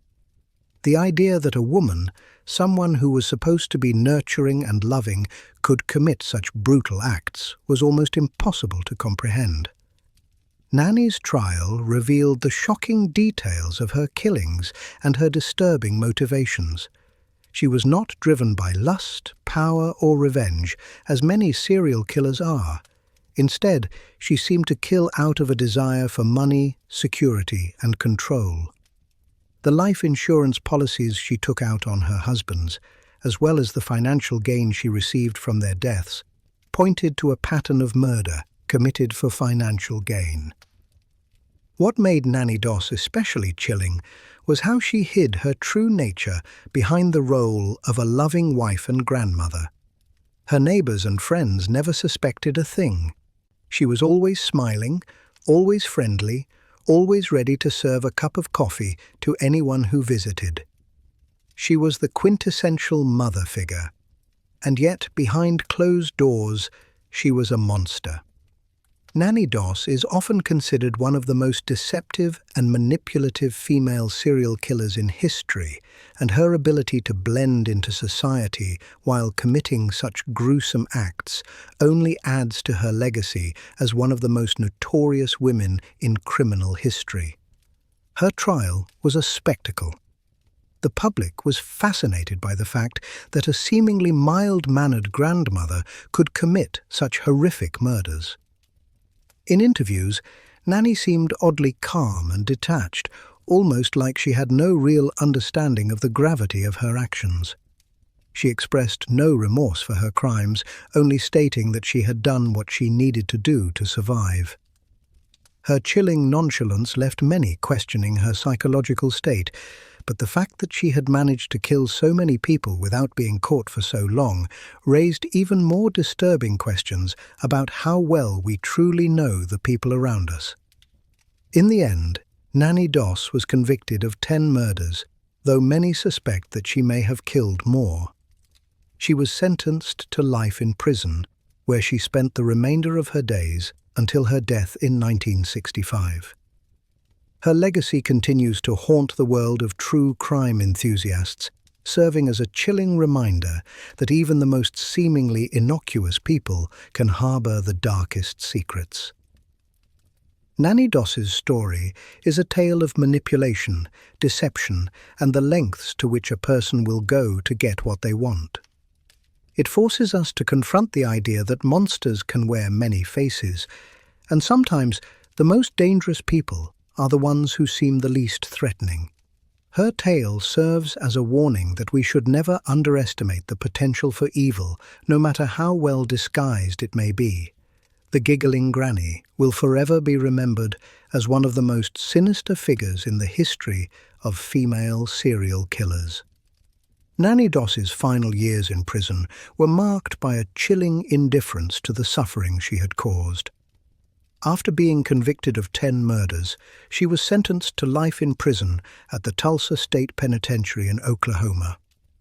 Her trial had been a spectacle, with the world watching as this seemingly sweet grandmother was revealed to be a cold-blooded killer. Her demeanor during the trial was unsettlingly calm, and she expressed no remorse for her actions. In fact, she seemed almost pleased by the attention her case received. To Nanny, the murders had been a means to an end, a way to gain security, comfort, and the lifestyle she desired. What makes Nanny Doss particularly chilling is the way she seemed to enjoy the fame her crimes brought her. In interviews, she spoke freely about her murders, as though discussing mundane details from a book she had read. She recounted her killings with a disturbing lack of emotion, and when asked about her motivations, she stated simply that she didn't want to be poor anymore. For Nanny, the deaths of her husbands and children were not the product of deep psychological issues or a need for revenge. They were cold, calculated acts aimed at securing her financial future. During her time in prison, Nanny Doss spent much of her time reflecting on her past actions. Yet, despite the gravity of her crimes, she never appeared to undergo a transformation or show any real signs of remorse. Her focus remained on herself, and she rarely spoke about the lives she had destroyed. This lack of empathy for her victims was unsettling, especially given the fact that her crimes were so personal. She had killed those closest to her, her husbands, her children, and even her grandchildren, all while maintaining the image of a loving and caring grandmother. It was this duality that made her so dangerous, her ability to deceive those around her and hide her true nature beneath a facade of warmth. While incarcerated, Nanny was able to gain some attention from the media and the public. She was often portrayed as a tragic figure, a woman driven to murder by circumstances beyond her control. Her story was sensationalized, and many people began to view her as a victim of her own desire for affection and financial security. However, Nanny's lack of remorse and her apparent detachment from the severity of her crimes meant that she was never truly able to reflect on what she had done. Instead, she continued to justify her actions, never accepting full responsibility for the lives she had taken. The years in prison did little to change Nanny's perspective. She spent her time reading, writing letters, and receiving occasional visits from curious reporters who were eager to learn more about the infamous giggling granny. Nanny's interviews continued to fascinate the public as they revealed a woman who seemed to view murder as little more than a means to secure her own well-being. She was often asked how she felt about the families of her victims, and she would respond with cold indifference, showing no real emotion or empathy for the lives she had destroyed. For Nanny, the focus was always on herself, her needs, her desires, her comfort. By 1965, Nanny Doss's health began to decline.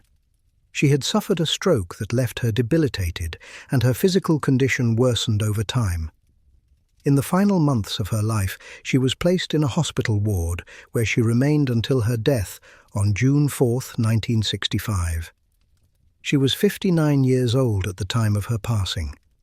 Nanny's death went largely unnoticed by the public, as by this point, her case had faded into history.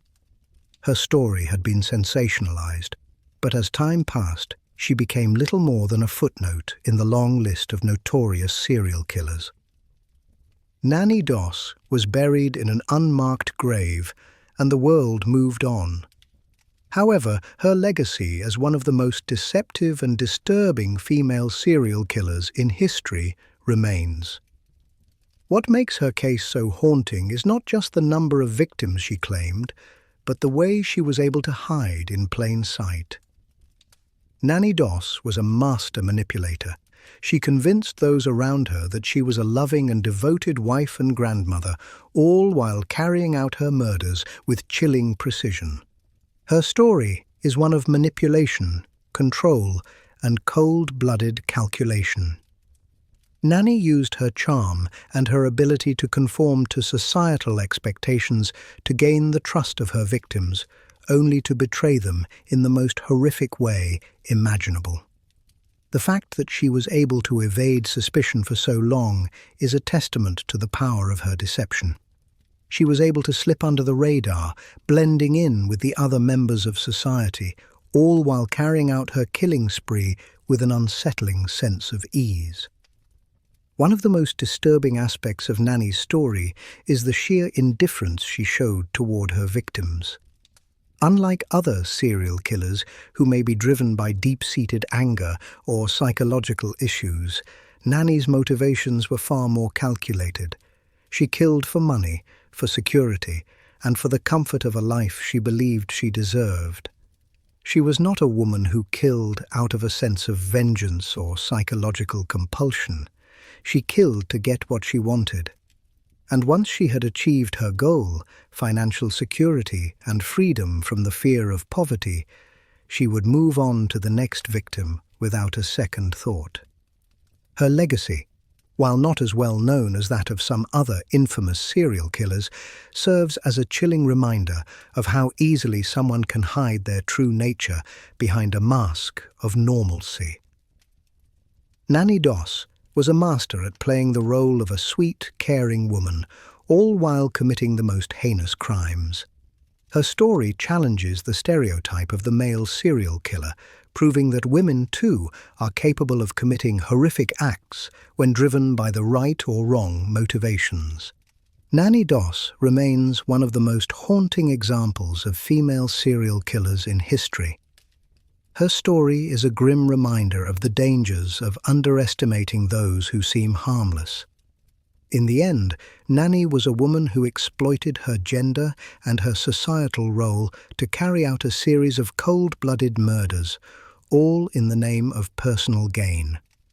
While she may no longer be a household name, her legacy lives on as one of the most terrifying and deceptive serial killers of the 20th century. Nanny Doss, after spending decades hiding behind a mask of innocence, finally found herself exposed to the full light of justice. However, as much as her crimes shocked the public and caused horror, among those who learned the details of her killing spree. Nanny's story also forces us to confront uncomfortable truths about society and the nature of manipulation, gender, and the pursuit of power. The psychological profile of Nanny Doss presents a complex portrait of a woman driven by personal desires rather than any form of traditional psychosis. Unlike many serial killers who may act from a compulsion or deep psychological trauma, Nanny Doss appeared to operate with a cold, calculated demeanor. She wasn't driven by rage or a sense of vindictiveness, but by something far more unsettling: her desire for security, wealth, and comfort. The shocking part of Nanny's crimes was not just the way she methodically killed her victims, but how she did so while maintaining the facade of a loving wife, grandmother, and member of society.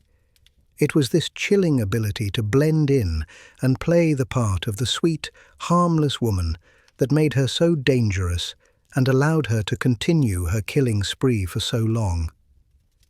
Nanny's lack of empathy, even for her own children and grandchildren, paints a chilling picture of a woman who saw those around her as mere obstacles to her personal goals. Her ability to manipulate and deceive both those she loved and those who loved her reflects a profound disconnect from the emotional and moral aspects of human relationships. It's not that she didn't understand love or companionship. It's that she saw these concepts as tools to achieve her own ends. In her mind, the value of these relationships was not intrinsic, but based on what they could bring her: wealth, security, and status. The moment they no longer served that purpose, they became expendable. Psychologists often point to a potential narcissistic personality disorder when analyzing figures like Nanny. Her apparent lack of remorse, her deep need to control others, and her disregard for the lives of her victims suggest that she operated with an inflated sense of self-importance. She killed not because she hated her victims, but because they were simply stepping stones to the life she felt entitled to.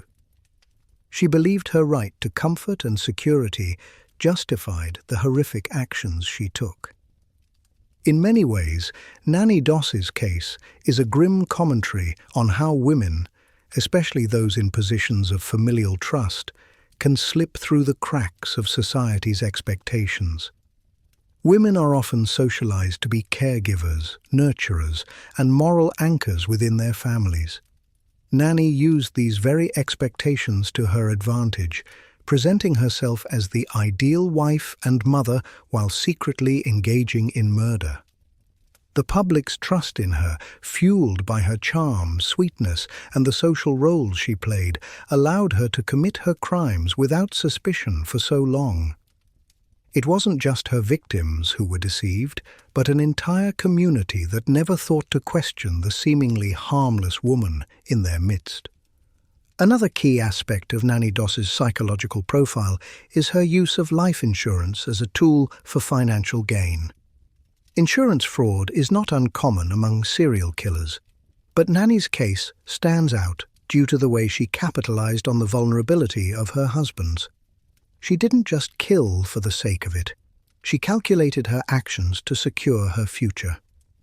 This financial motivation is indicative of someone who sees murder not as an emotional release, but as a business transaction, an exchange of lives for material gain. In this sense, Nanny was less a serial killer in the traditional sense, and more a criminal mastermind using murder as a means to a profitable end. This makes her crimes particularly unnerving. It was not passion or rage that led her to kill, but cold, calculated planning and a deep sense of entitlement. Nanny's story also highlights the role that gender played in her ability to carry out these murders.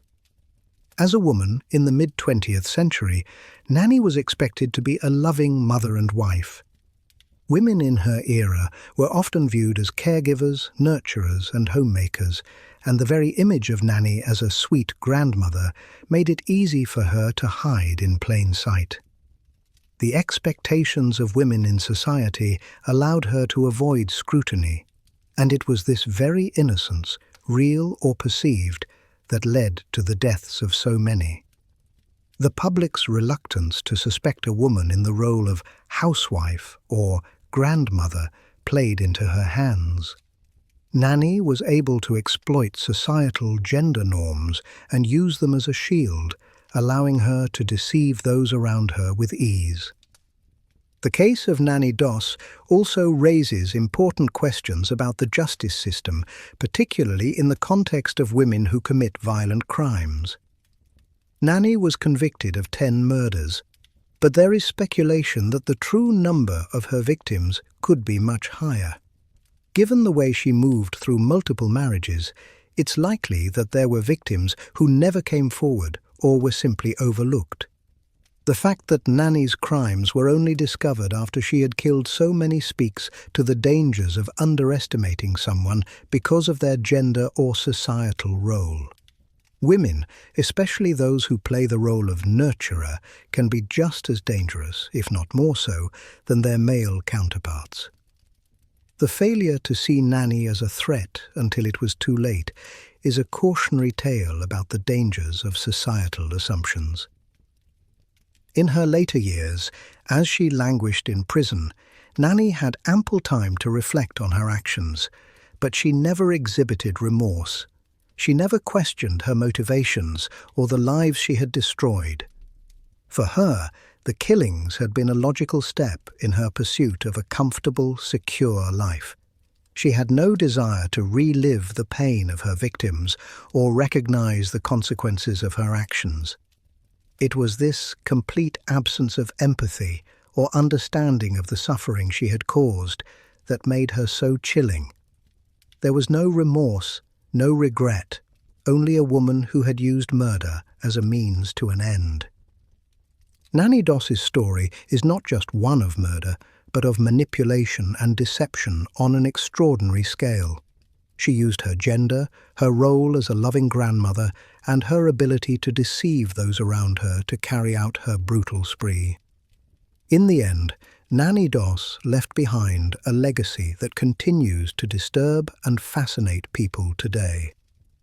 Her actions serve as a reminder of how deeply ingrained societal roles can be manipulated and used for personal gain, sometimes with devastating consequences. In the cold, calculating world of Nanny Doss, there was no room for sympathy and no boundaries for the lengths to which she would go to get what she wanted. Nanny Doss is not just another name on the list of serial killers. Her legacy is one that forces us to confront the uncomfortable truth about how much trust we place in those who seem harmless, and how easily those who seek to manipulate can hide their true nature behind a facade of kindness. Dorothea Puente's story begins in 1929 in Redlands, California, where she was born into a life marked by tragedy. Raised in an unstable home, Dorothea faced early hardship after her parents died when she was just a child. Her mother passed away when Dorothea was only 7, and her father followed shortly after. Orphaned at a young age, she was placed in a series of foster homes where she experienced neglect and abuse. These formative years seemed to have a profound impact on Dorothea, setting the stage for her later descent into infamy. Yet, even as a child, she was known for her charm, a quality that would later become her weapon of choice. As Dorothea grew older, she had a series of relationships and marriages, but her personal life was far from stable. She married and divorced multiple times, and during these years, she was briefly arrested for crimes such as theft and fraud. Despite these legal issues, she was never seen as a threat by those around her. To many, she was simply a quirky and eccentric woman, a seemingly harmless landlady who ran a boarding house for the elderly. But what those who rented rooms from her didn't know was that they were stepping into a death trap. In the early 1980s, Dorothea Puente moved to Sacramento, California, where she found a new avenue to exploit her desire for control and financial security. She opened a boarding house for elderly tenants, many of whom were vulnerable, mentally ill or homeless. Dorothea's boarding house was situated in a quiet residential neighborhood, and she quickly gained a reputation as a kind and compassionate landlady who cared deeply for her tenants. Her charm and warm, maternal appearance made her seem harmless, even beloved by the local community. However, the seemingly peaceful image of Dorothea's boarding house was a front for a much darker reality.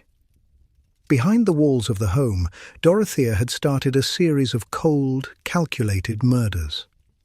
Her victims were primarily elderly or mentally disabled, individuals who were often dependent on her for care and shelter. Dorothea preyed on the most vulnerable, earning their trust before ultimately taking their lives. She began poisoning her tenants, using lethal doses of prescription drugs that she had access to through her previous work as a caregiver. The details of her murders were chillingly methodical. Dorothea would often poison her victims, wait for them to die, and then cash in on their death by claiming their social security checks. She would also steal their personal belongings, taking advantage of the vulnerability of the people she was supposed to care for. The toxic nature of her actions was hidden beneath a mask of kindness and the persona of a loving landlady. To the outside world, Dorothea appeared to be a well-meaning, harmless elderly woman who simply cared for those who had nowhere else to go. For years, Dorothea was able to carry out her murders without raising suspicion. She carefully disposed of the bodies, often burying them in her yard or sending them to the local mortuary under false names. However, as her pattern of abuse and murder continued, it became increasingly difficult for Dorothea to keep her dark secret. Neighbors began to notice strange behavior at her home. Tenants who had disappeared without a trace, strange smells emanating from her yard, and a constant stream of visitors who seemed to vanish once they entered her home. The first real break in the case came in 1985, when a woman named Betty Palmer went missing from Dorothea's boarding house. Betty had been one of Dorothea's tenants, and like many others, she had trusted her landlady. When Betty's family came looking for her, they found that Dorothea was uncooperative and evasive. This raised suspicions, and Betty's disappearance was reported to the police. However, Dorothea was a skilled manipulator, and she was able to convince the authorities that Betty had simply moved away, leaving behind her personal belongings. At the time, the police had no reason to doubt Dorothea's word. But Dorothea's luck began to run out when a social worker named Jennifer, who had been working with one of Dorothea's tenants, became suspicious.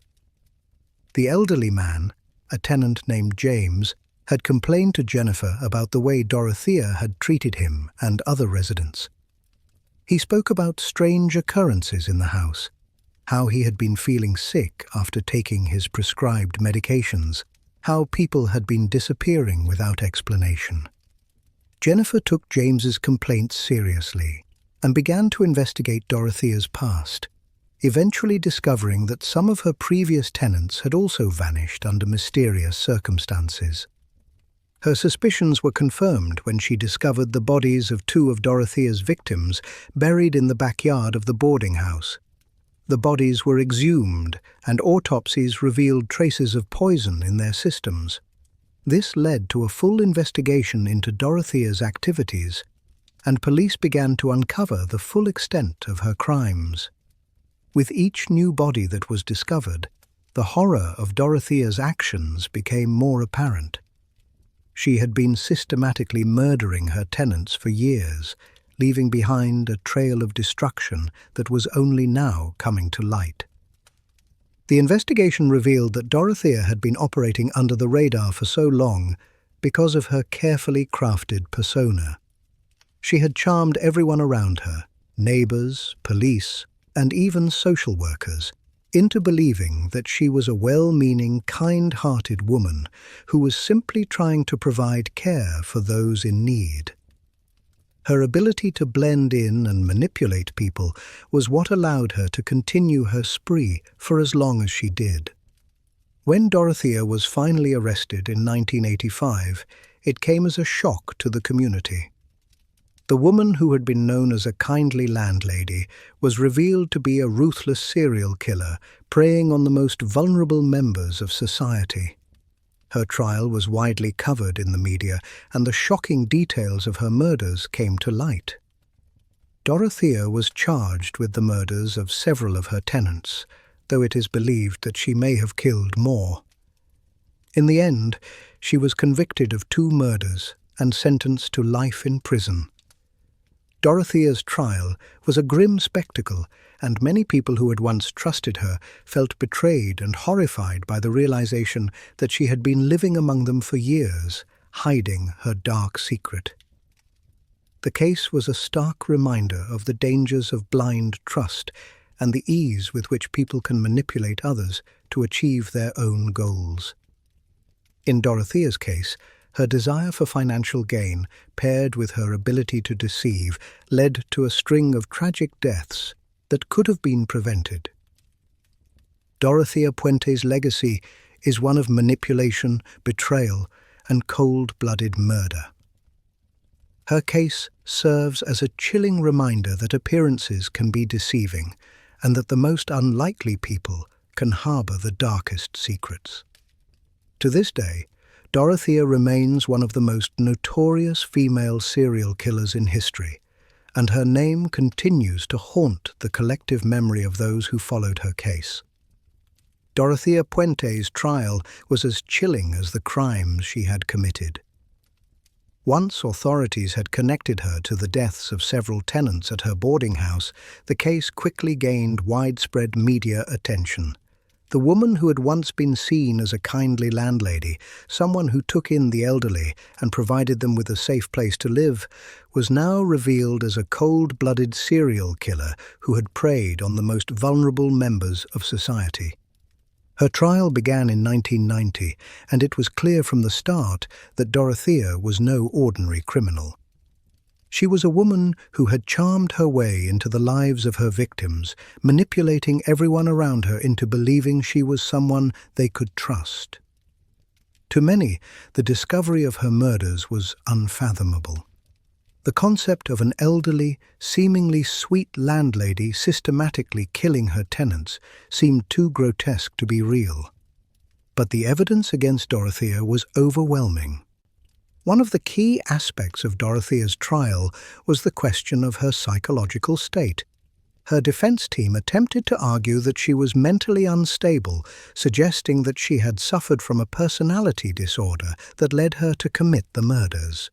They pointed to her troubled childhood, the loss of her family at a young age, and her history of abusive relationships as factors that might have contributed to her violent tendencies. However, the prosecution countered that Dorothea's actions were calculated and deliberate.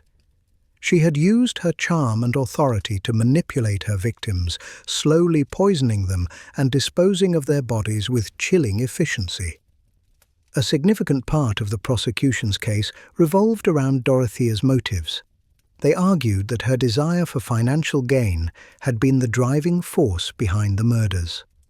Dorothea had been stealing her tenants' social security checks and using their assets to fund her lifestyle.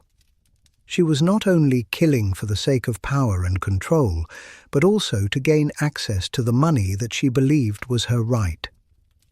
The fact that she was killing for material gain, rather than out of a deep-seated desire for vengeance or personal satisfaction, made her case even more chilling. Dorothea wasn't just a woman with a dark secret.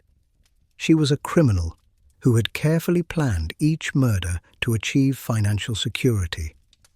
Another striking element of the case was the way Dorothea presented herself during the trial. Throughout the proceedings, she remained calm and composed, showing little emotion. She sat in the courtroom, her expression almost blank as the gruesome details of her crimes were revealed. She had spent years deceiving the people around her, and now, as the evidence against her mounted, she seemed unfazed. Some observers noted that she appeared more interested in the spectacle of the trial than in reflecting on her actions. Her lack of remorse during the trial further solidified the prosecution's argument that Dorothea was a cold, calculating killer. She did not seem to understand the gravity of her crimes, nor did she show any genuine empathy for the families of her victims. In interviews conducted after her arrest, Dorothea had spoken of her actions with disturbing detachment, as though she were recounting the plot of a fictional story rather than the real-life murder of innocent people. Despite her calm exterior, however, Dorothea's past revealed the cracks in the armor of her seemingly perfect facade. Her early life, marked by loss and abandonment, shaped much of her adult personality. Born in 1929, Dorothea's childhood had been difficult. After the death of her parents, she had been placed in foster care, where she reportedly faced neglect and abuse.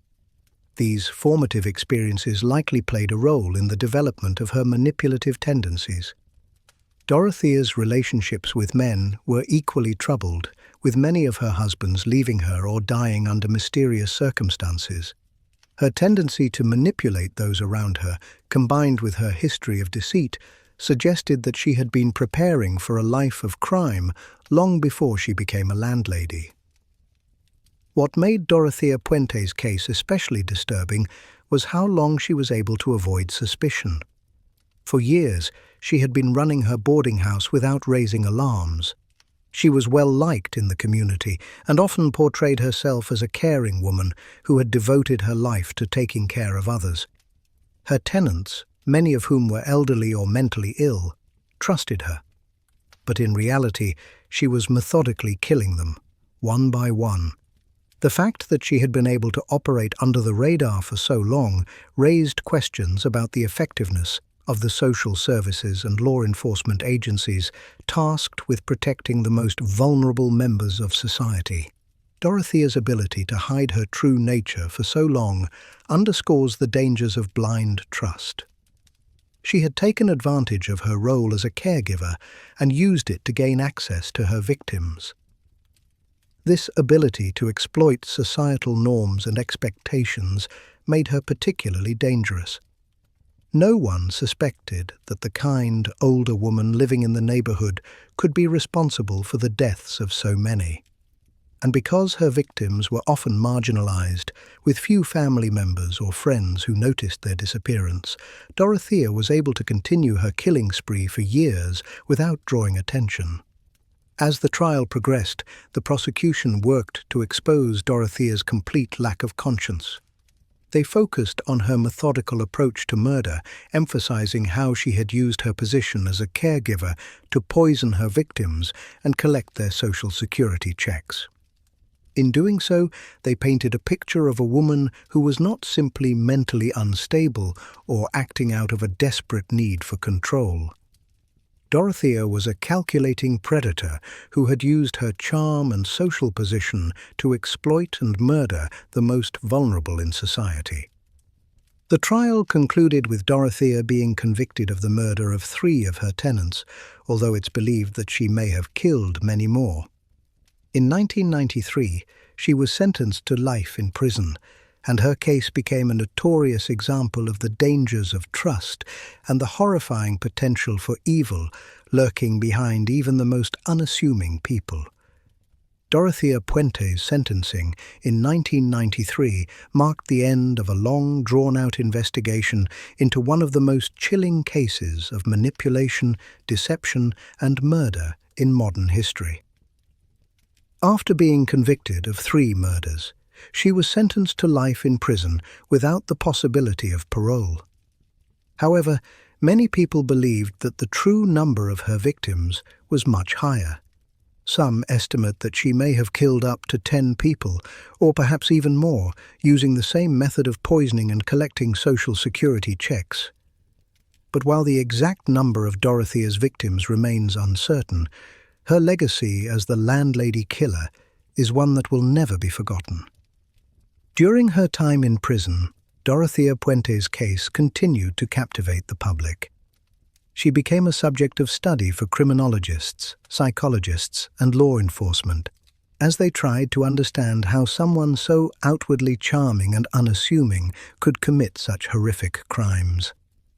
Her ability to deceive so many people, including her tenants, neighbors, social workers, and even law enforcement officers, was a testament to her mastery of manipulation. Her charm, combined with her carefully crafted image as a kind and caring woman, had allowed her to fly under the radar for so long.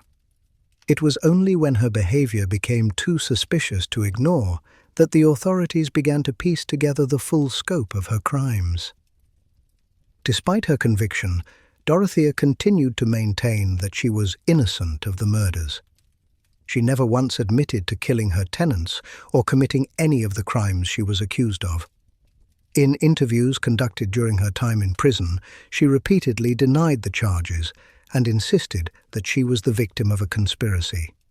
Her refusal to take responsibility for her actions was one of the most disturbing aspects of her personality.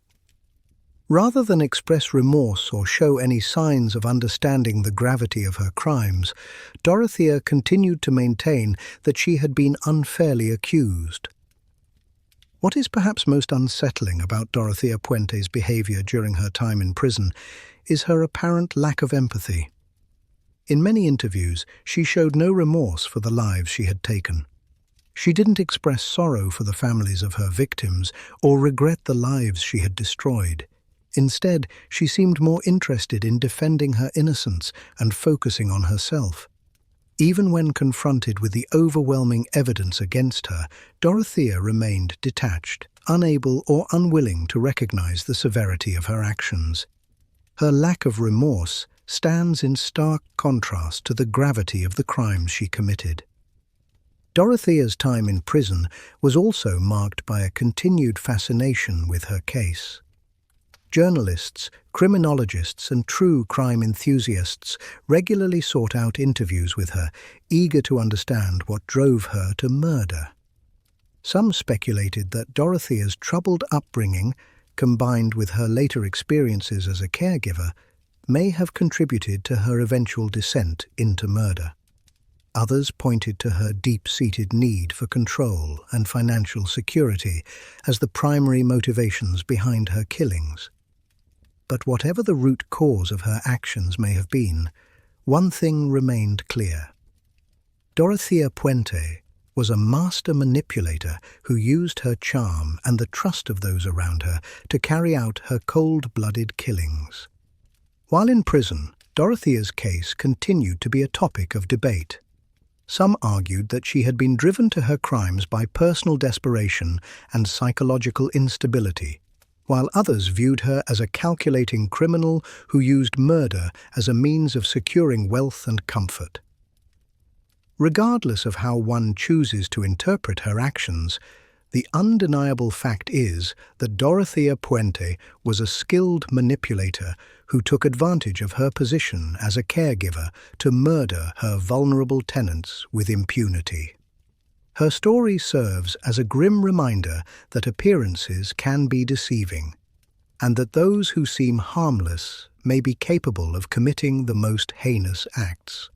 Over time, Dorothea's case became one of the most famous examples of female serial killers in history.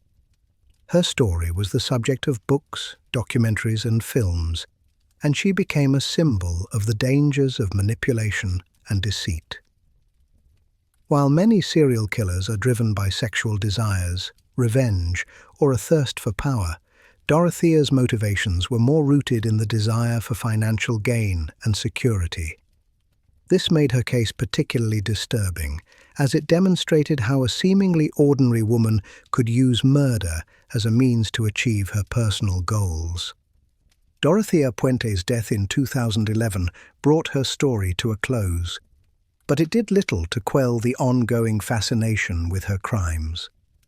She passed away from natural causes in prison at the age of 82, having spent nearly 20 years behind bars for her crimes. While her death marked the end of her physical presence, her legacy as the landlady killer remains.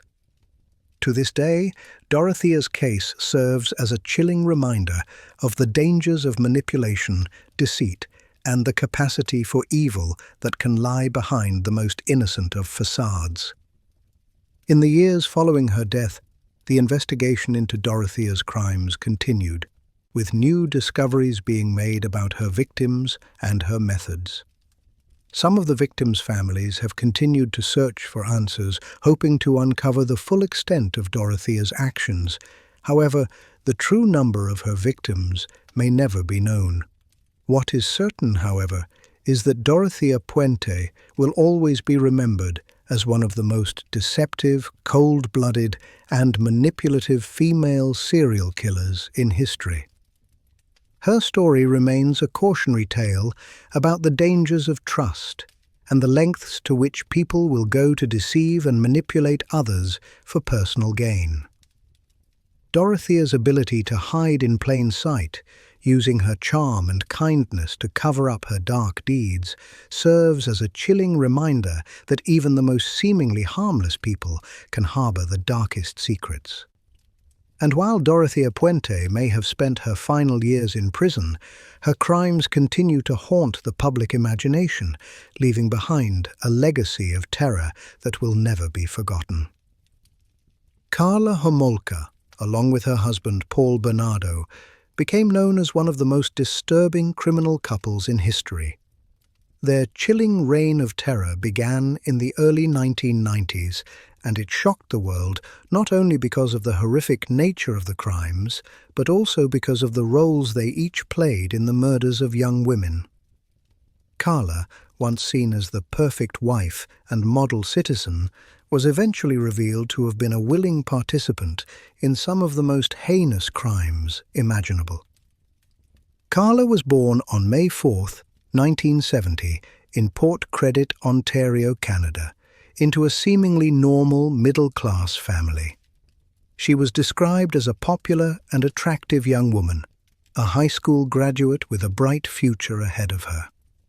In her early years, she was seen as an intelligent, friendly, and caring person. However, as she grew older, her relationship with Paul Bernardo, whom she met in 1987, would alter the course of her life in the most terrifying ways. Paul Bernardo was a man with a history of sexual violence. Before he met Carla, he had already been implicated in a series of sexual assaults, and by the time they became a couple, he had escalated his violent tendencies. Paul, known for his good looks and charm, presented himself as a successful businessman. His public persona was that of a perfect gentleman, but behind closed doors he harbored deep-seated fantasies of power and control. He became obsessed with inflicting pain and torment on women, a desire that would eventually lead to the rape and brutal murders of 2 teenage girls, as well as Carla's younger sister, Tammy Homolka. The relationship between Carla and Paul was strange, to say the least. Early on, Carla was drawn to Paul's charisma and charm, and despite his increasingly disturbing behavior, she fell in love with him. Over time, however, their relationship became more sinister. Carla's initial reluctance to partake in Paul's violent fantasies quickly gave way to complicity and eventually active participation. The pair became increasingly fixated on the idea of sexual domination and abuse, with Carla becoming an integral part of the crimes that Paul was committing. The first known crime in their escalating spree of violence occurred on December 24, 1990, when Carla's younger sister, Tammy Homolka, tragically died. Carla and Paul had drugged Tammy, and with the aid of a video camera, they filmed themselves assaulting her. But their plans took a devastating turn when Tammy choked on her own vomit after being incapacitated by the drugs. Her death was initially ruled as an accident, an unfortunate, tragic event.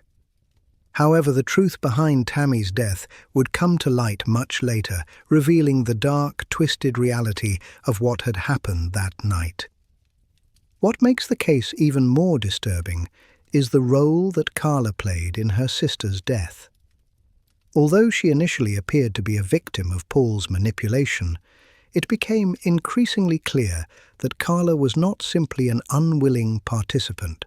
She had, in fact, actively helped Paul in the sexual assault of her sister and later tried to cover up the crime. She participated in the drugging, the humiliation, and the violence, which contradicted her carefully constructed image as the loving sister and loyal wife. Her actions during Tammy's death marked the beginning of her complicity in Paul's violent fantasies, and from this point on, she would become an active participant in the abuse and murder of several other young women. After Tammy's death, Carla and Paul moved on to their next victims, two teenage girls, Kristen French and Leslie Mahaffey. Both were abducted, raped, and tortured in a manner similar to what they had done to Tammy. In these cases, however, Carla played a more hands-on role, helping to subdue the victims and, in some cases, even participating in the sexual assault. The crimes were filmed by Paul, and the footage, which was later discovered by the police, became one of the most shocking pieces of evidence in the investigation. It was a visual record of the horror and abuse that Paul and Carla had inflicted on these young women, capturing the sadistic nature of their relationship. What was perhaps most unsettling about Carla's involvement in these murders was how she was able to justify her actions. Throughout the investigation, Carla claimed that she was a victim of Paul's manipulation, that she had been coerced into participating in the crimes out of fear for her life. Her defense, however, began to unravel as investigators uncovered the full extent of her involvement. Carla had not only helped Paul carry out the murders, but she had also encouraged him and, in some instances, had taken a leading role in the assaults. This revelation was shocking, as it contradicted the public image of Carla as a loving, devoted wife and a caring sister.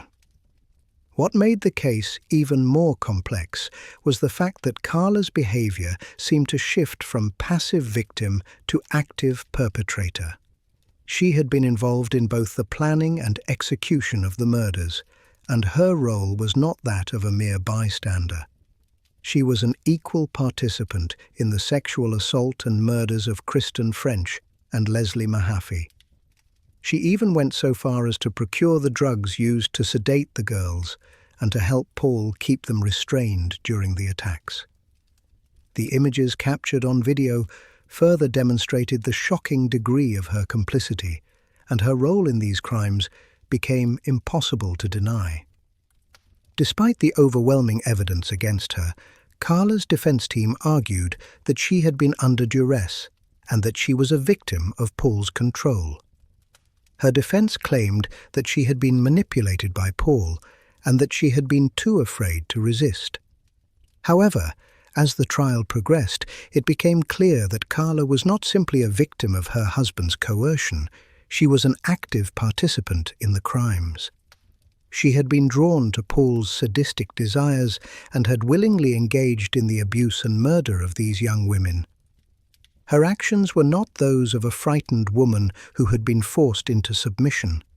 They were the actions of someone who was complicit in the violence, someone who had chosen to be a part of Paul's crimes.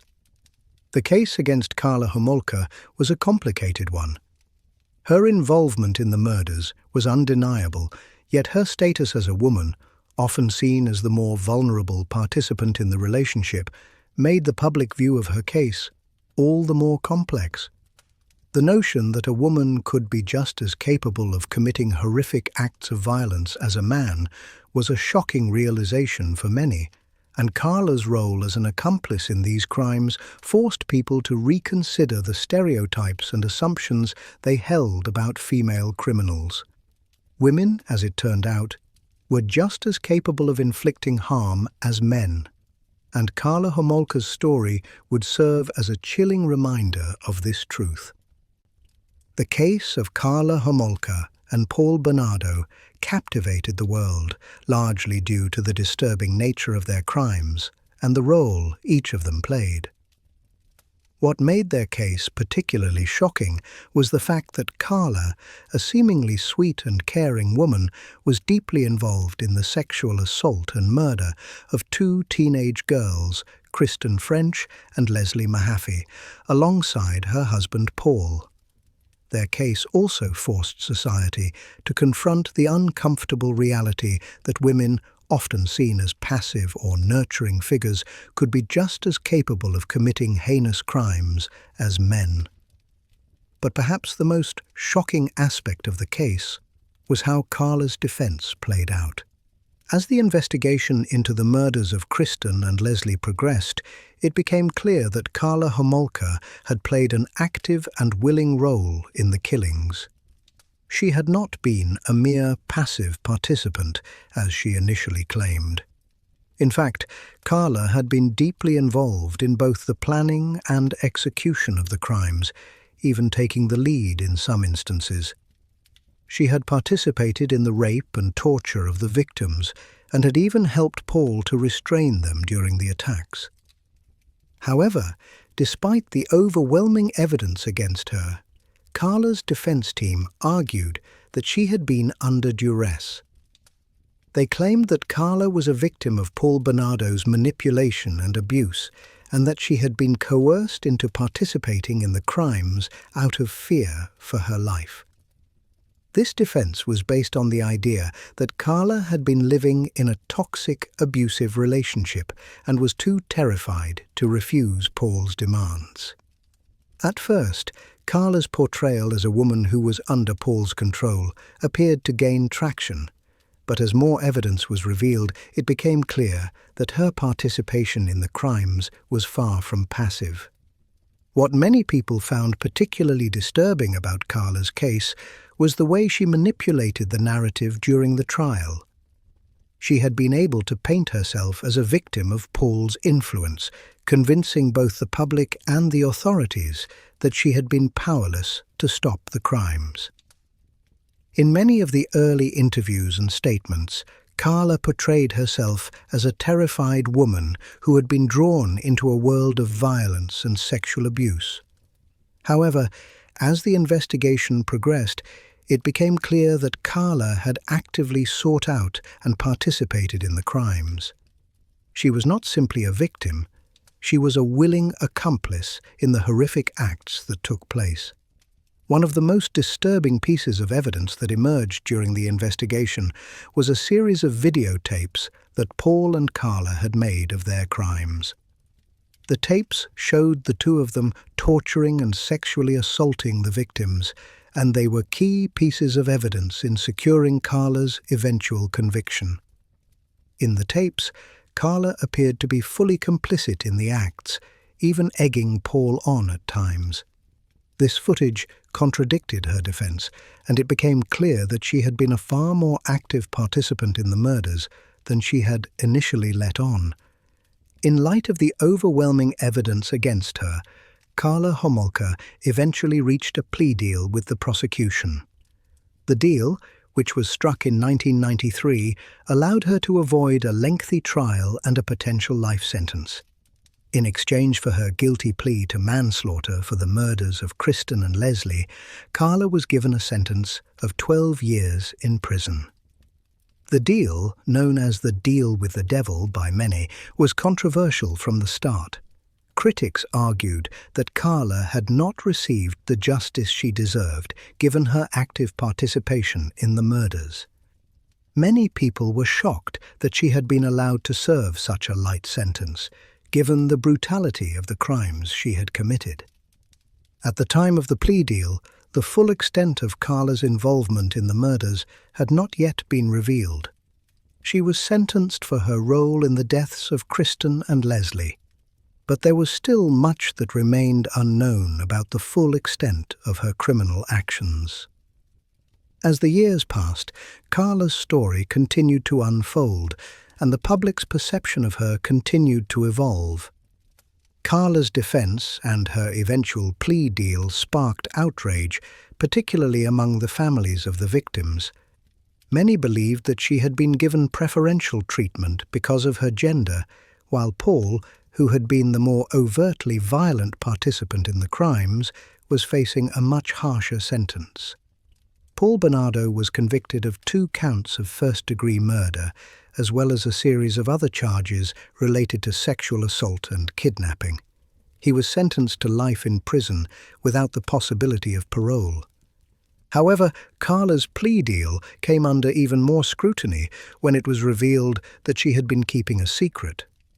During her trial, she had failed to disclose critical information about the crimes she and Paul had committed, including the extent of her involvement in the sexual abuse and murder of her younger sister, Tammy Homolka.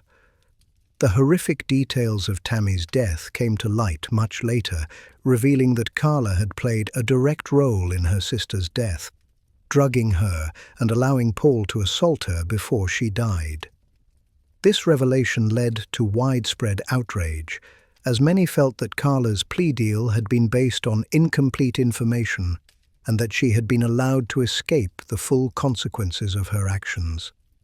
In prison, Carla served only 12 years of her 12-year sentence, and she was released on July 4, 2005. Her release sparked national outrage, particularly among the families of the victims, who felt that she had gotten off too lightly for her crimes. Carla's release also marked the beginning of a media frenzy. The public's reaction was polarized. Some believed that she had served her time and should be allowed to move on with her life, while others felt that her actions had been far too horrific to allow her to live freely.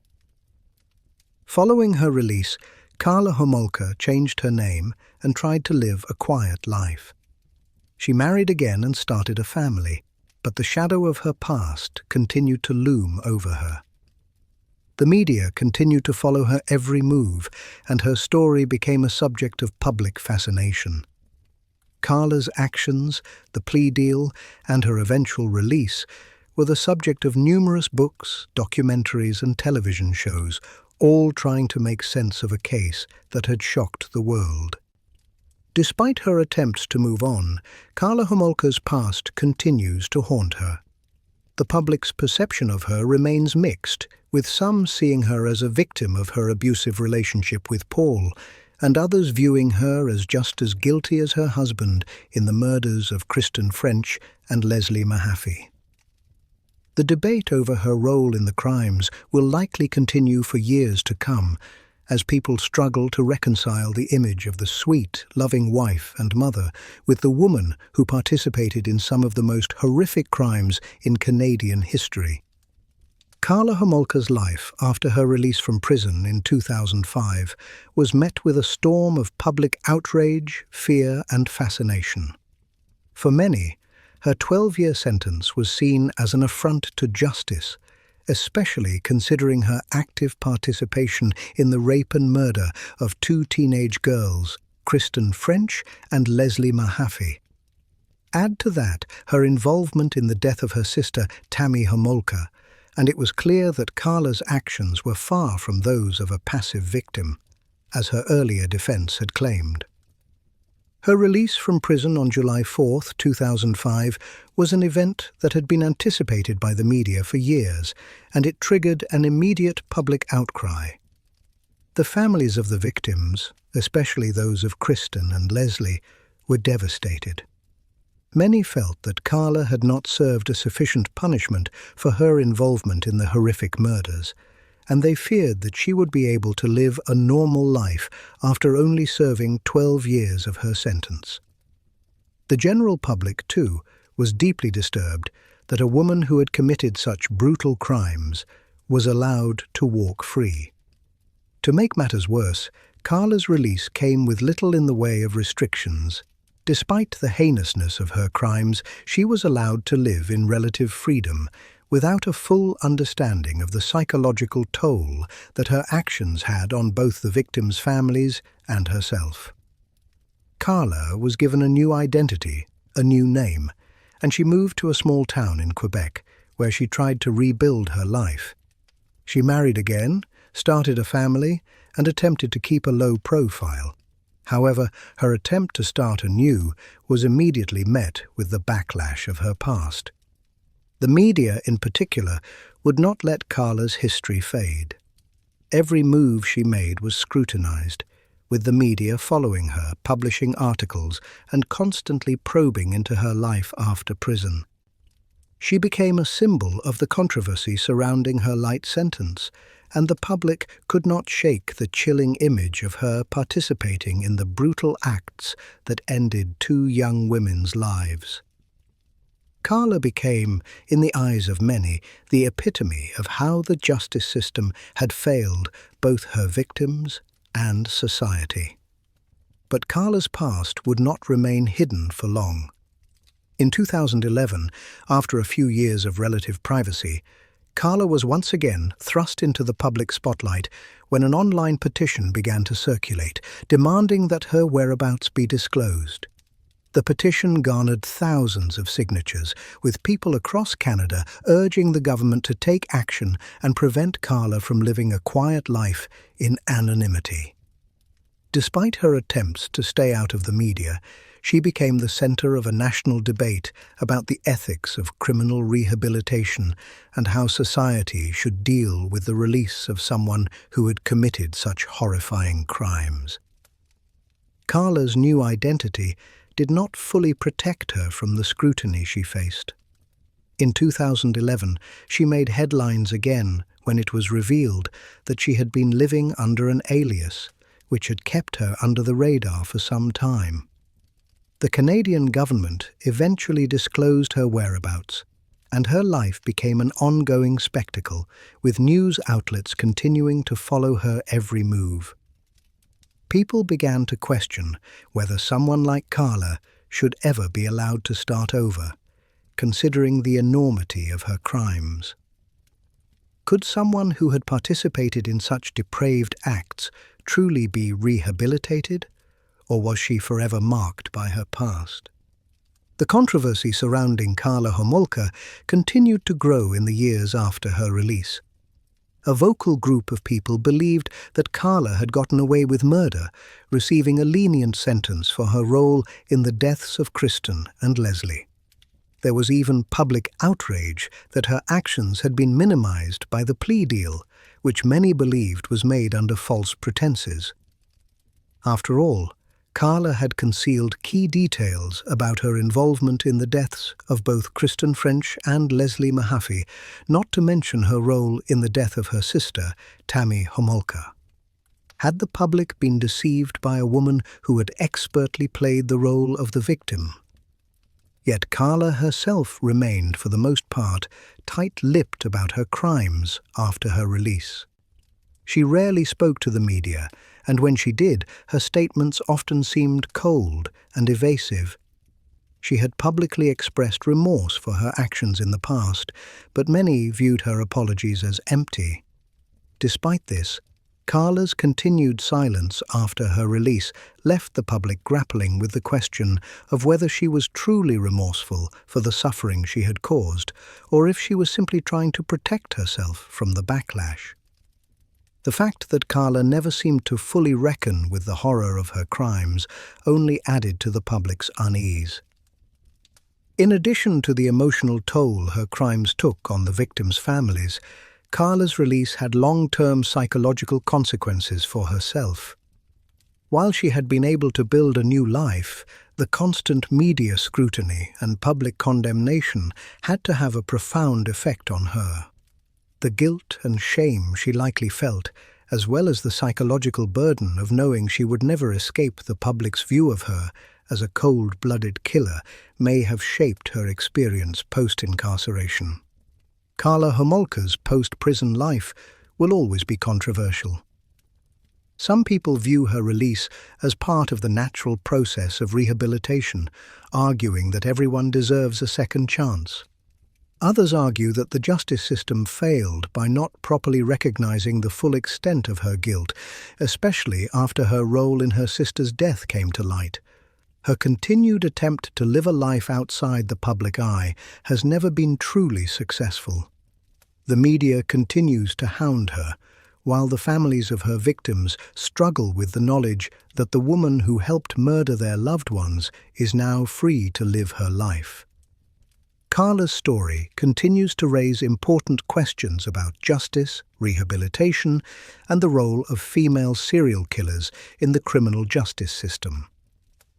While Paul Bernardo remains incarcerated, Carla's relatively light sentence and her eventual release have sparked intense debate. Should someone who has committed such horrific crimes ever be allowed to escape their past, even after serving a prison sentence? The fact that she is now a mother and wife has raised further ethical concerns. Is it fair for Carla to live a life that many argue was built on the deaths of others? Her case serves as a reminder that the complexities of human nature and criminal behavior are not easily understood, especially when it comes to women who commit such monstrous acts. As time passes, the name Karla Homolka will forever be associated with one of the most horrifying and controversial criminal cases in Canadian history. Her legacy, like her past, is forever marked by the violence and brutality she participated in. No amount of time or distance will erase the memory of what she did, and her name will likely continue to evoke both fear and fascination for generations to come.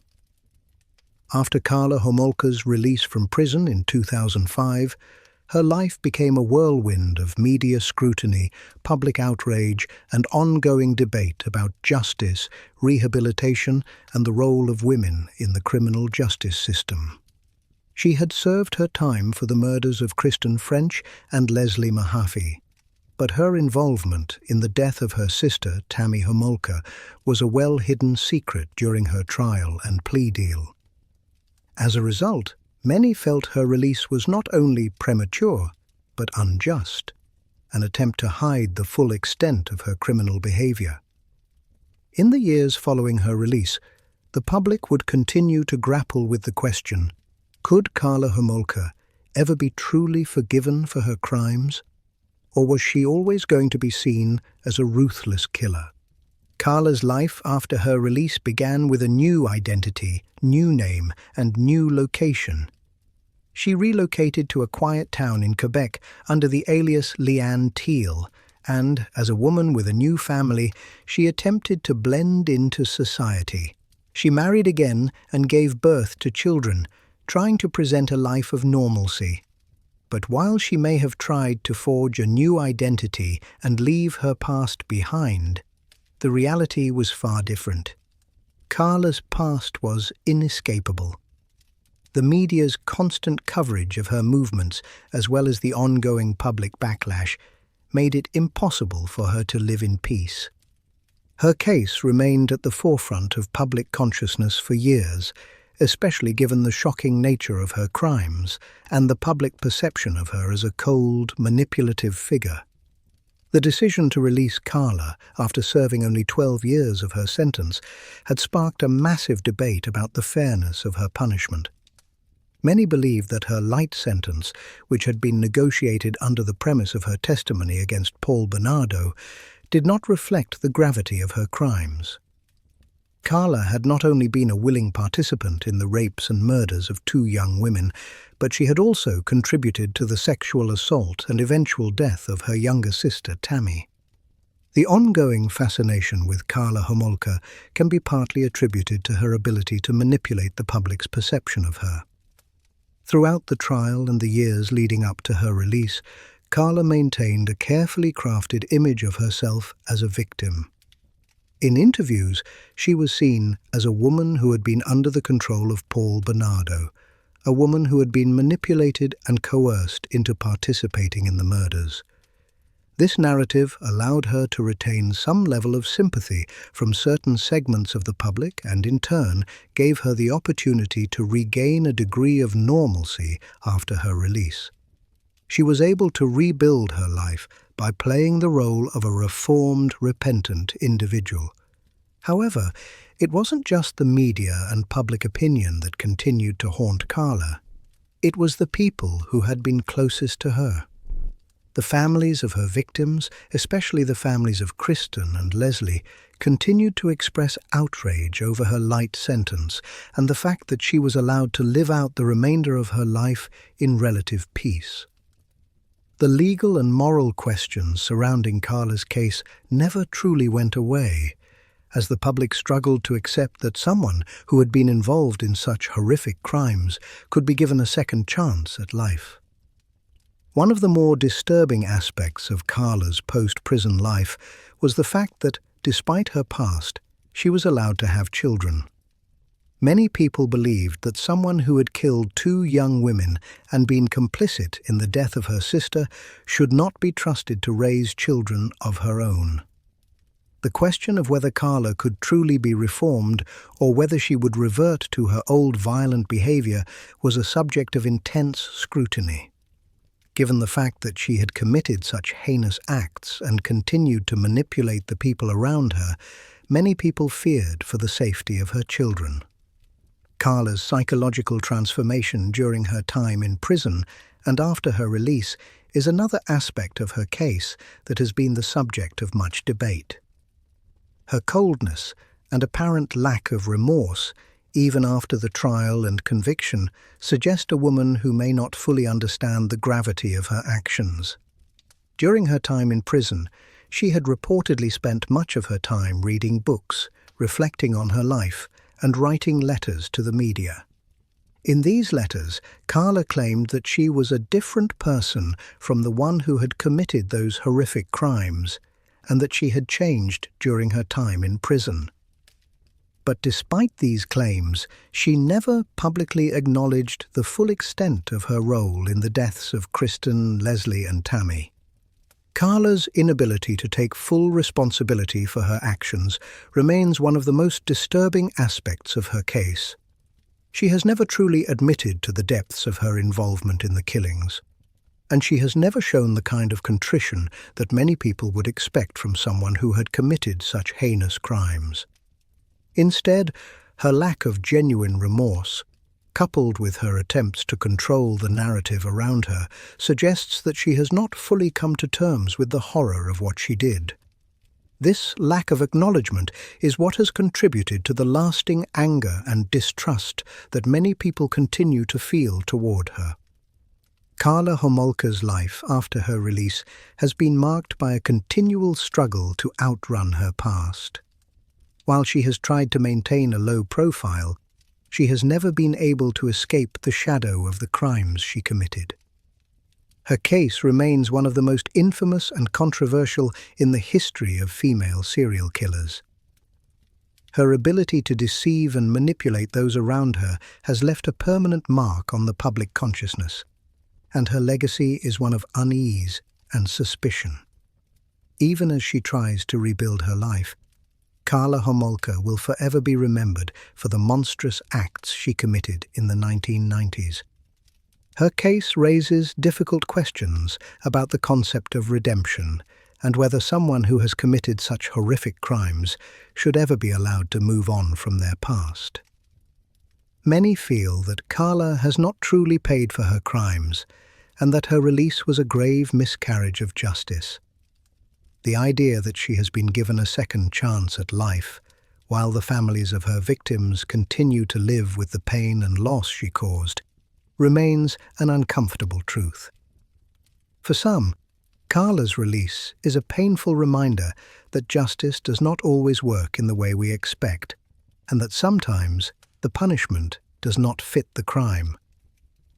The story of Carla Homolka and Paul Bernardo is one of the most disturbing and controversial serial killer cases in Canadian history.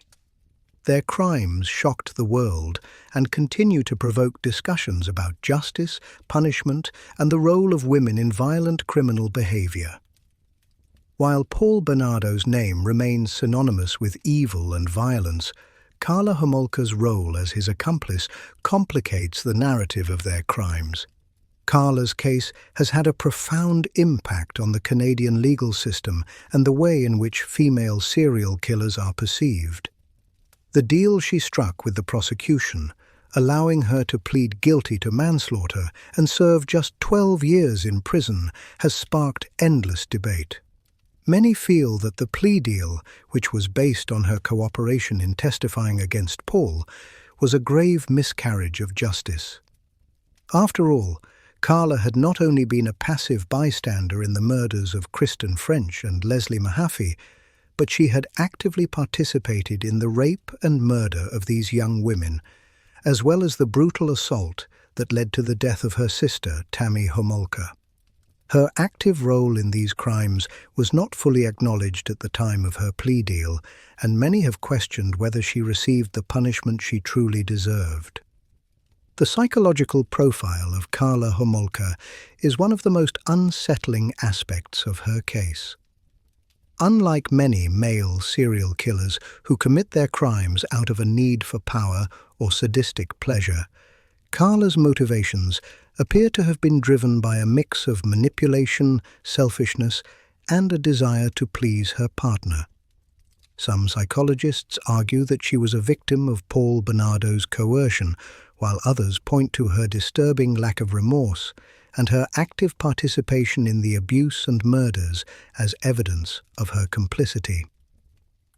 Despite the public perception of her as a passive victim, Karla was far from an innocent accomplice. Her willingness to participate in the horrors Paul subjected their victims to calls into question her true psychological state and whether she truly understood the severity of her actions. What is most disturbing about Karla's case is her ability to deceive and manipulate. She spent years convincing everyone, including her family, friends, and the authorities, that she was an innocent victim in her relationship with Paul. Her charm, coupled with her role as a loving wife and sister, allowed her to slip under the radar for years, all while committing the most horrific crimes imaginable. Karla's ability to play the role of a victim, when in reality she was an active participant in the abuse, highlights the dangers of underestimating someone based on their outward appearance. The media's portrayal of Karla Homolka further complicates her legacy. Initially, she was presented as a victim of Paul Bernardo's manipulation. Her public defense, claiming that she had been coerced into participating in the murders, was widely accepted, and her plea deal, which allowed her to avoid a lengthy sentence, was seen as a form of justice for the survivors of her crimes. But as more evidence came to light, including the shocking videotapes of the murders, it became clear that Karla had not been a mere bystander. In fact, her participation in the brutal assaults was undeniable, and the realization that she had played such a pivotal role in the murders raised questions about the fairness of her sentence.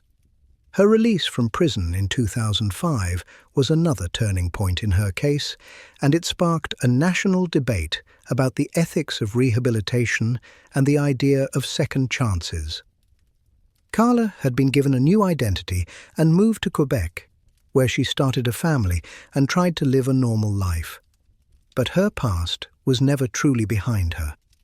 The public's ongoing fascination with her story, combined with her refusal to fully confront the gravity of her crimes, made it impossible for Karla to escape her legacy. Even after her release, the haunting question remained. Had Karla Homolka truly been rehabilitated, or was she simply a woman who had learned to manipulate the system to her advantage? Karla Homolka's case also raised questions about the role of women in serial killing. While women are often seen as nurturing and non-violent, the case of Karla and Paul shattered this stereotype. Female serial killers are often underrepresented in true crime media, and when they do appear, their crimes are often explained away as the result of abusive relationships or mental illness. Karla's case, however, complicates this narrative.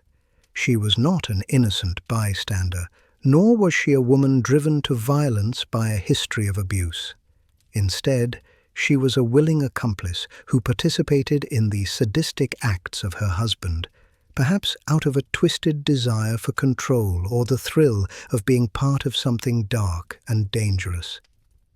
Her story challenges the idea that women cannot be just as capable of violence as men, and it forces society to rethink its assumptions about gender, crime, and responsibility. As the years have passed, Karla Homolka's life after prison has continued to be a subject of public fascination.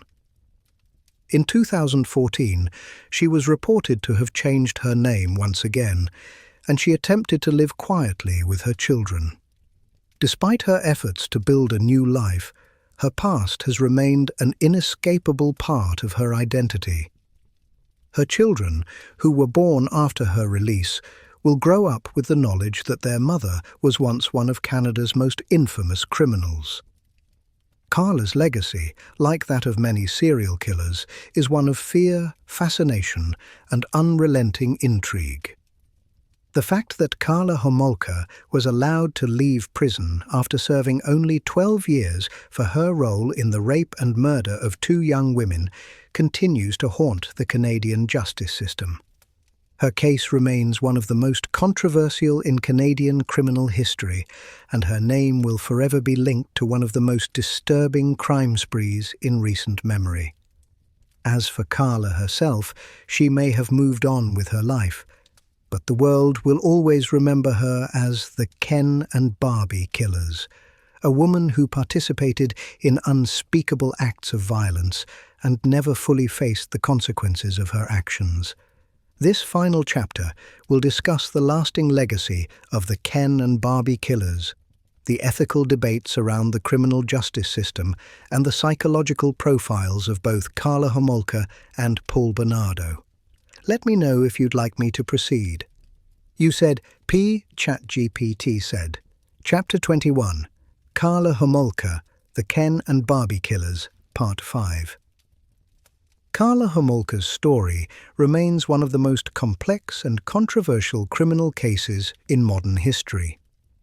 The chilling tale of the so-called Ken and Barbie killers has forced the public to confront uncomfortable truths about the nature of evil, gender, and justice.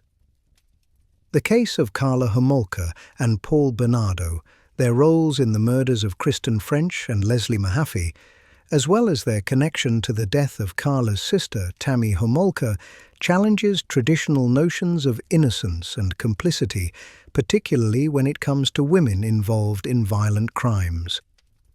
The question of Karla's psychological makeup continues to provoke debates. Some view her as a victim, manipulated and coerced by Paul Bernardo, while others argue that she was a willing participant who found her own twisted pleasure in the suffering of others.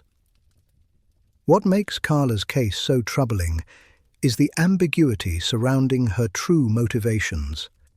On one hand, she played the role of a loving sister, wife, and mother, seemingly driven by the desire to please her husband. On the other hand, she actively engaged in and even helped plan the rapes and murders of 2 young women. This duality, her nurturing public persona and her participation in brutal crimes, shatters preconceived notions of what a female criminal looks like. For many, Karla's actions were far more calculated than she ever let on. The way she manipulated the legal system by accepting a plea deal for manslaughter while hiding key details about her involvement in the murders was a clear demonstration of her ability to deceive and exploit the system. Despite her claims of being coerced, the evidence suggests that Karla played an active role in the murders, even encouraging Paul in some instances. The tapes of the crimes, which showed her smiling and laughing as Paul raped and tortured the victims, were damning evidence that contradicted her defense. Her ability to manipulate and present herself as a victim, even when confronted with overwhelming proof of her complicity, demonstrates the chilling depths of her capacity for deception. From a psychological standpoint, Karla Homolka's case raises important questions about personality disorders and the concept of psychopathy. While Paul Bernardo is widely recognized as a sadistic psychopath, Karla's role in the murders is more difficult to categorize. Some experts argue that she may have had characteristics of a borderline personality disorder, exhibiting a combination of manipulative behavior, emotional instability, and a tendency to form intense, unhealthy attachments to others. This, combined with her deep desire for control, may have explained her willingness to engage in such horrific acts. However, there is also the possibility that Karla's actions were driven by a need for approval from Paul, a warped form of affection that led her to rationalize and participate in the murders. Karla's story also highlights the complex relationship between gender and crime. Historically, women who commit violent crimes are often seen as anomalies, either as victims of abuse or as mentally disturbed individuals. Women like Karla, who use their charm and intelligence to manipulate those around them, challenge these stereotypes. Karla was able to deceive those closest to her, including her own family, her friends, and even the police. Her ability to maintain a public image as a kind, nurturing woman while simultaneously committing brutal acts of violence is a stark reminder that even the most seemingly innocent people can hide dark secrets. The fact that Karla was able to get away with her crimes for so long speaks to the dangers of underestimating the potential for evil in those we trust. The public's reaction to Karla's case has been shaped by a combination of outrage, fascination, and fear. For many, the most unsettling part of her story is the fact that she was allowed to rebuild her life after serving just 12 years in prison. Her release in 2005, after serving a fraction of her sentence for her role in the murders, remains one of the most controversial aspects of the case. Karla's plea deal, which allowed her to avoid a longer prison sentence in exchange for testifying against Paul Bernardo, was widely criticized. Many felt that the justice system had failed to properly account for her role in the murders, and that her sentence was a gross injustice to the families of Kristen and Leslie. The fact that Karla was allowed to go free after only 12 years in prison, despite her active participation in the murders, has sparked a national debate about the fairness of the Canadian justice system.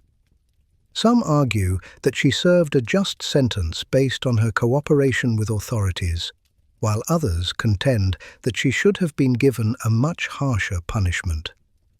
In particular, the families of the victims have expressed their outrage over the deal, claiming that it was an affront to justice and that Karla had not served enough time for the horror she had inflicted on their loved ones. Karla's life after prison has been marked by an ongoing media frenzy, with journalists and true crime enthusiasts continuing to follow her every move. Her desire to live a quiet, private life has been thwarted by the relentless attention she has received. She has tried to rebuild her life under a new name and with a new family, but her past remains inescapable. In many ways, Karla's story is a reflection of how society handles the rehabilitation of women who commit violent crimes. While male serial killers like Paul Bernardo are often demonized and vilified, Karla's case has sparked discussions about the possibility of redemption, particularly for women who have been involved in such horrific acts. In a broader societal context, Karla's case forces us to rethink our perceptions of female offenders. Traditionally, women who commit violent crimes are seen as victims of circumstance, often abused or manipulated by men into committing horrific acts.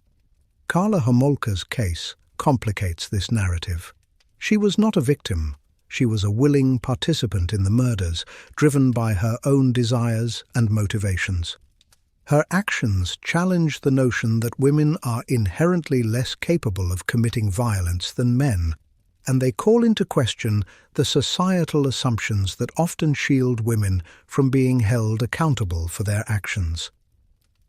As Karla Homolka's story continues to unfold, one thing remains clear. Her legacy will always be tied to the horrific crimes she committed alongside Paul Bernardo.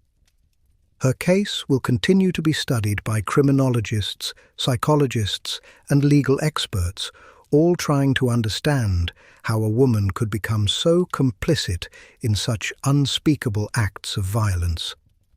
But for the families of Kristen French, Leslie Mahaffey, and Tammy Homolka, Karla's actions are a constant reminder of the darkness that can hide behind a seemingly innocent face. Her story is not just one of manipulation and violence. It is a cautionary tale about the potential for evil that can lie within anyone, regardless of gender or background. Karla Homolka's ability to deceive and manipulate has made her one of the most infamous women in criminal history. Her story, like the crimes she committed, is one that will haunt the public imagination for years to come. The case of Karla Homolka and Paul Bernardo continues to be one of the most shocking, disturbing, and debated in modern criminal history. The murders of Kristen French, Leslie Mahaffey, and the tragic death of Karla's sister, Tammy Homolka, have left a permanent scar on Canadian society. The brutality of the crimes, coupled with the cold, calculating manner in which they were carried out, has caused many to ask difficult questions about justice, gender, and the potential for evil in seemingly ordinary people. One of the most enduring aspects of this case is the public's perception of Karla. The so-called Ken and Barbie killers were a picture-perfect couple, beautiful, charming, and seemingly harmless. Karla, in particular, had all the outward appearances of the perfect wife, sister, and mother. She was the epitome of what society often expects women to be: nurturing, loving, and kind. Yet behind this seemingly innocent facade was a woman who played an active role in the torture, sexual assault, and murder of young women, including her own sister. The revelation that such a woman could engage in such heinous acts challenges our preconceived notions of gender and violence, especially when it comes to female offenders. Karla's ability to deceive and manipulate those around her speaks to the complexity of human nature and the dangers of underestimating someone based on outward appearances. While many serial killers are driven by uncontrollable urges, Karla's actions appear to have been motivated by a combination of factors: her deep desire for approval, her need to be loved by Paul Bernardo, and perhaps even a twisted sense of excitement in participating in his violent fantasies. Karla's involvement in the crimes was not that of a passive victim, but of a willing accomplice who helped Paul carry out the atrocities, even encouraging him at times.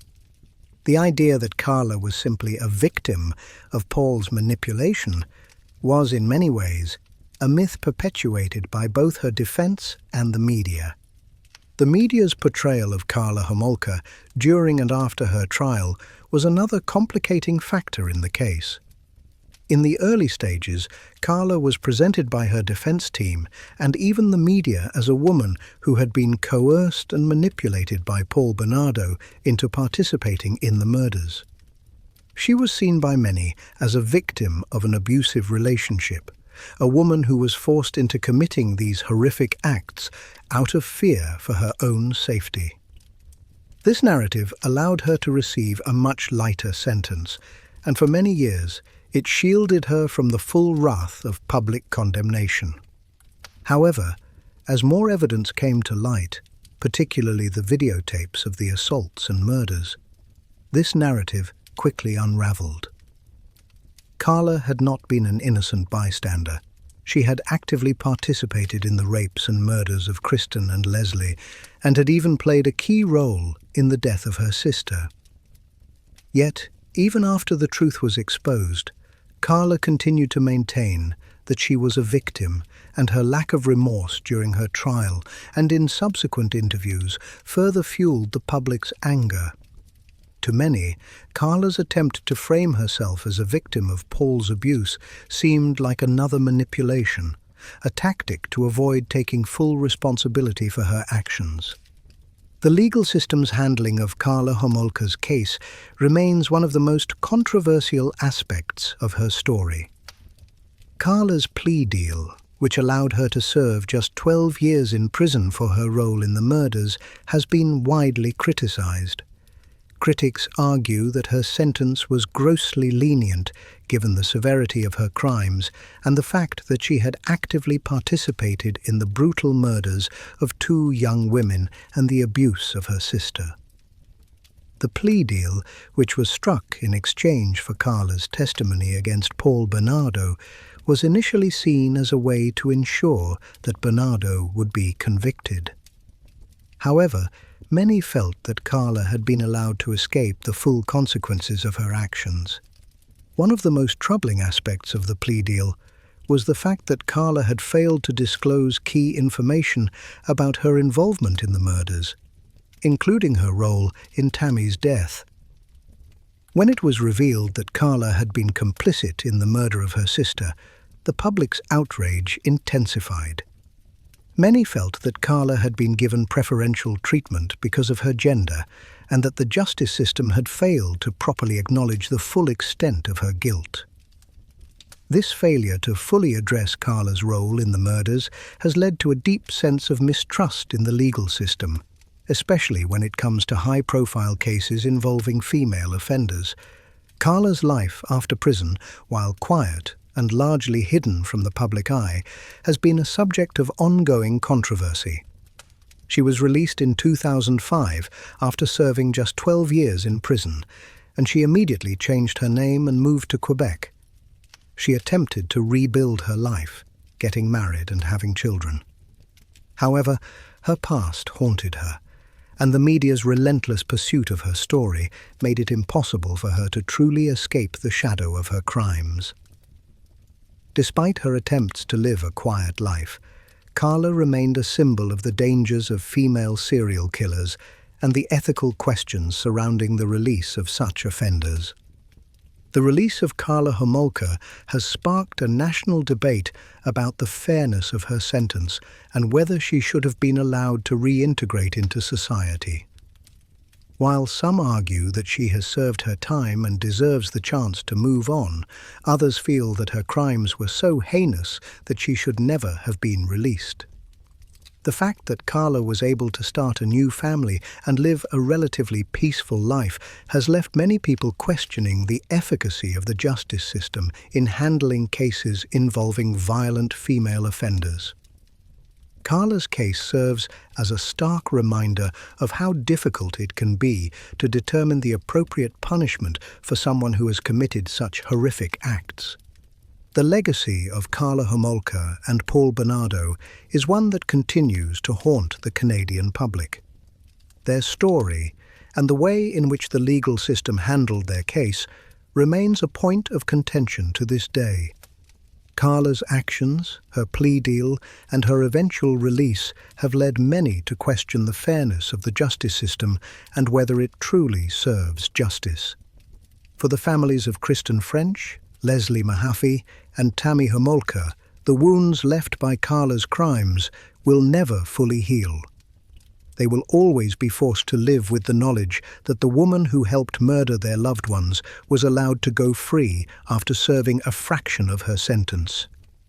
Carla Homolka's case remains one of the most chilling and controversial in the history of Canadian criminal justice.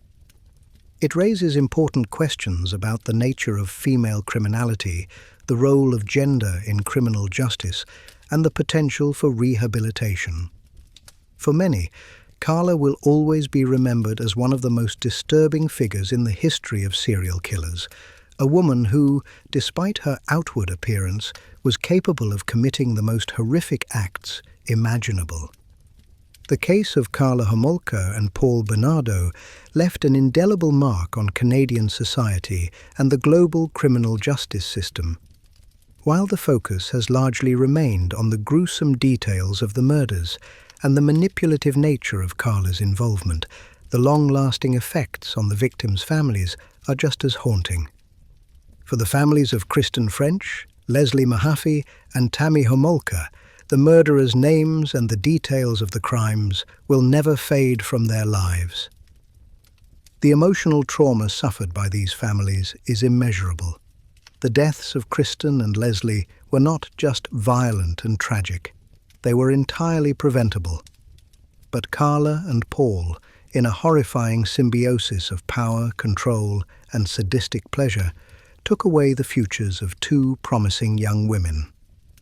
Kristen and Leslie were not simply random victims. They were real people with dreams, families, and futures. Their lives were cut short in the most unimaginable way, and for the families left behind, the pain is far from over. For Kristen's parents, the grief of losing their daughter in such a violent and public manner was compounded by the fact that the murderers were so close to them. Carla and Paul were not strangers. They were a married couple, living just a few miles away from Kristen's family. The realization that the people they had trusted and interacted with could be capable of such violence is one of the hardest things for the families of the victims to process. Every public appearance by Carla, every attempt to rebuild her life, serves as a painful reminder to the families that their loved ones will never come back. Leslie's parents, too, were devastated by the horrific crime. The details of Leslie's abduction, rape, and murder were made all the more painful by the knowledge that Carla and Paul had methodically planned her death. They had captured Leslie and tortured her for their own sick pleasure, and Carla had actively participated in the violence. For Leslie's family, there was no closure, no justice, and no real sense of peace. Carla's light sentence and her eventual release in 2005 only added to the anguish that Leslie's parents had to endure. The thought that Carla was allowed to rebuild her life while Leslie's was cruelly taken remains a bitter pill to swallow. What makes Carla's actions even more heartbreaking is her involvement in the death of her own sister, Tammy Homolka. Tammy, just 15 years old, had been drugged by her sister and Paul, and she choked on her own vomit after being sexually assaulted by the couple. The tragedy of Tammy's death is compounded by the fact that it was entirely preventable. But for Carla and Paul's twisted fantasies, Tammy would still be alive. What makes the crime even more difficult to understand is Carla's role in the murder. She wasn't just a passive bystander, as she tried to claim during her trial. Carla was actively involved in her sister's abuse and death. The fact that she was willing to participate in such a heinous act against her own sister demonstrates just how deeply she was enmeshed in the darkness that Paul had drawn her into. For Tammy's family, the loss of their daughter was made all the more painful by the fact that Carla, someone they should have been able to trust, played an active role in her death. The long-term effects on the families of the victims are impossible to quantify. They are not only left with the trauma of losing their daughters, but also with the ongoing pain of knowing that Carla Homolka, who helped murder them, was allowed to move on with her life.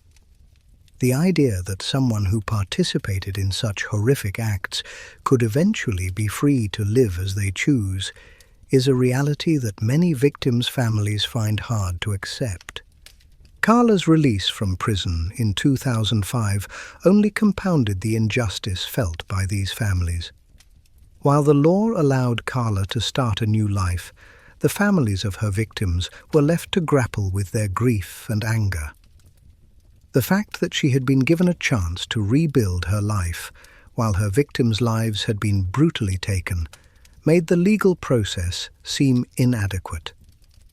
The 12 years Carla spent in prison for her involvement in the murders was seen by many as a slap in the face to the victims' families. The outrage at her sentence continues to echo in public discourse as people debate whether Carla Homolka truly received justice. The moral and ethical questions raised by Carla's case are not easy to answer. On one hand, the justice system allowed Carla to serve a relatively short sentence for her involvement in 2 murders, and many argue that this was a grave miscarriage of justice.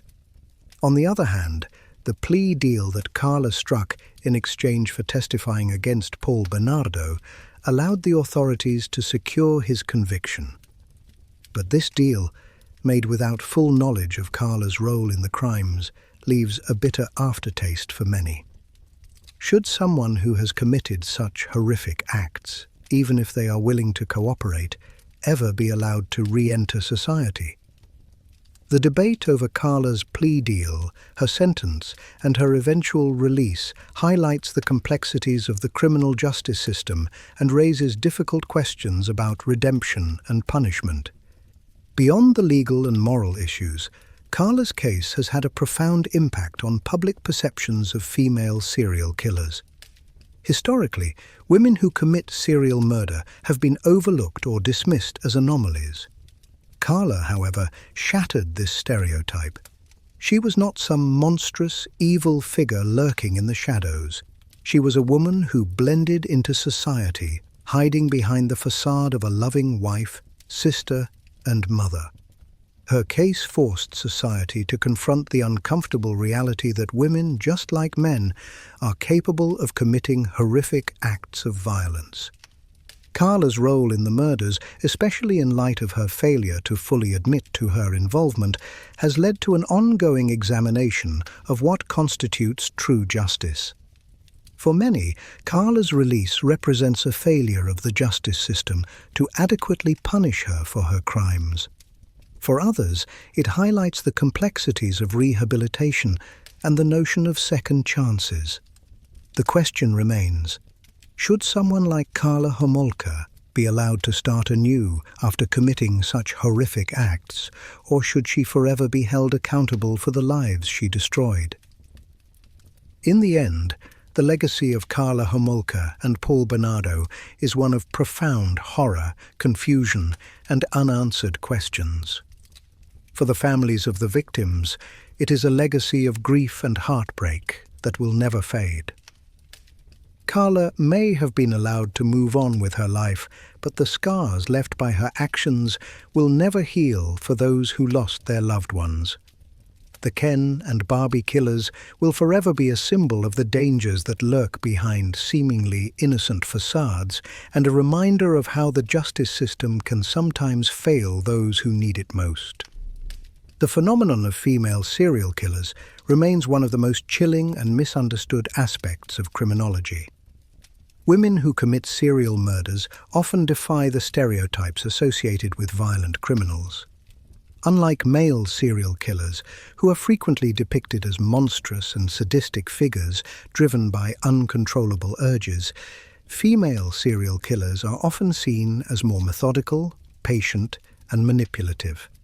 They often operate under the radar for years, blending into society as seemingly harmless, caring individuals. However, the reality is far more disturbing.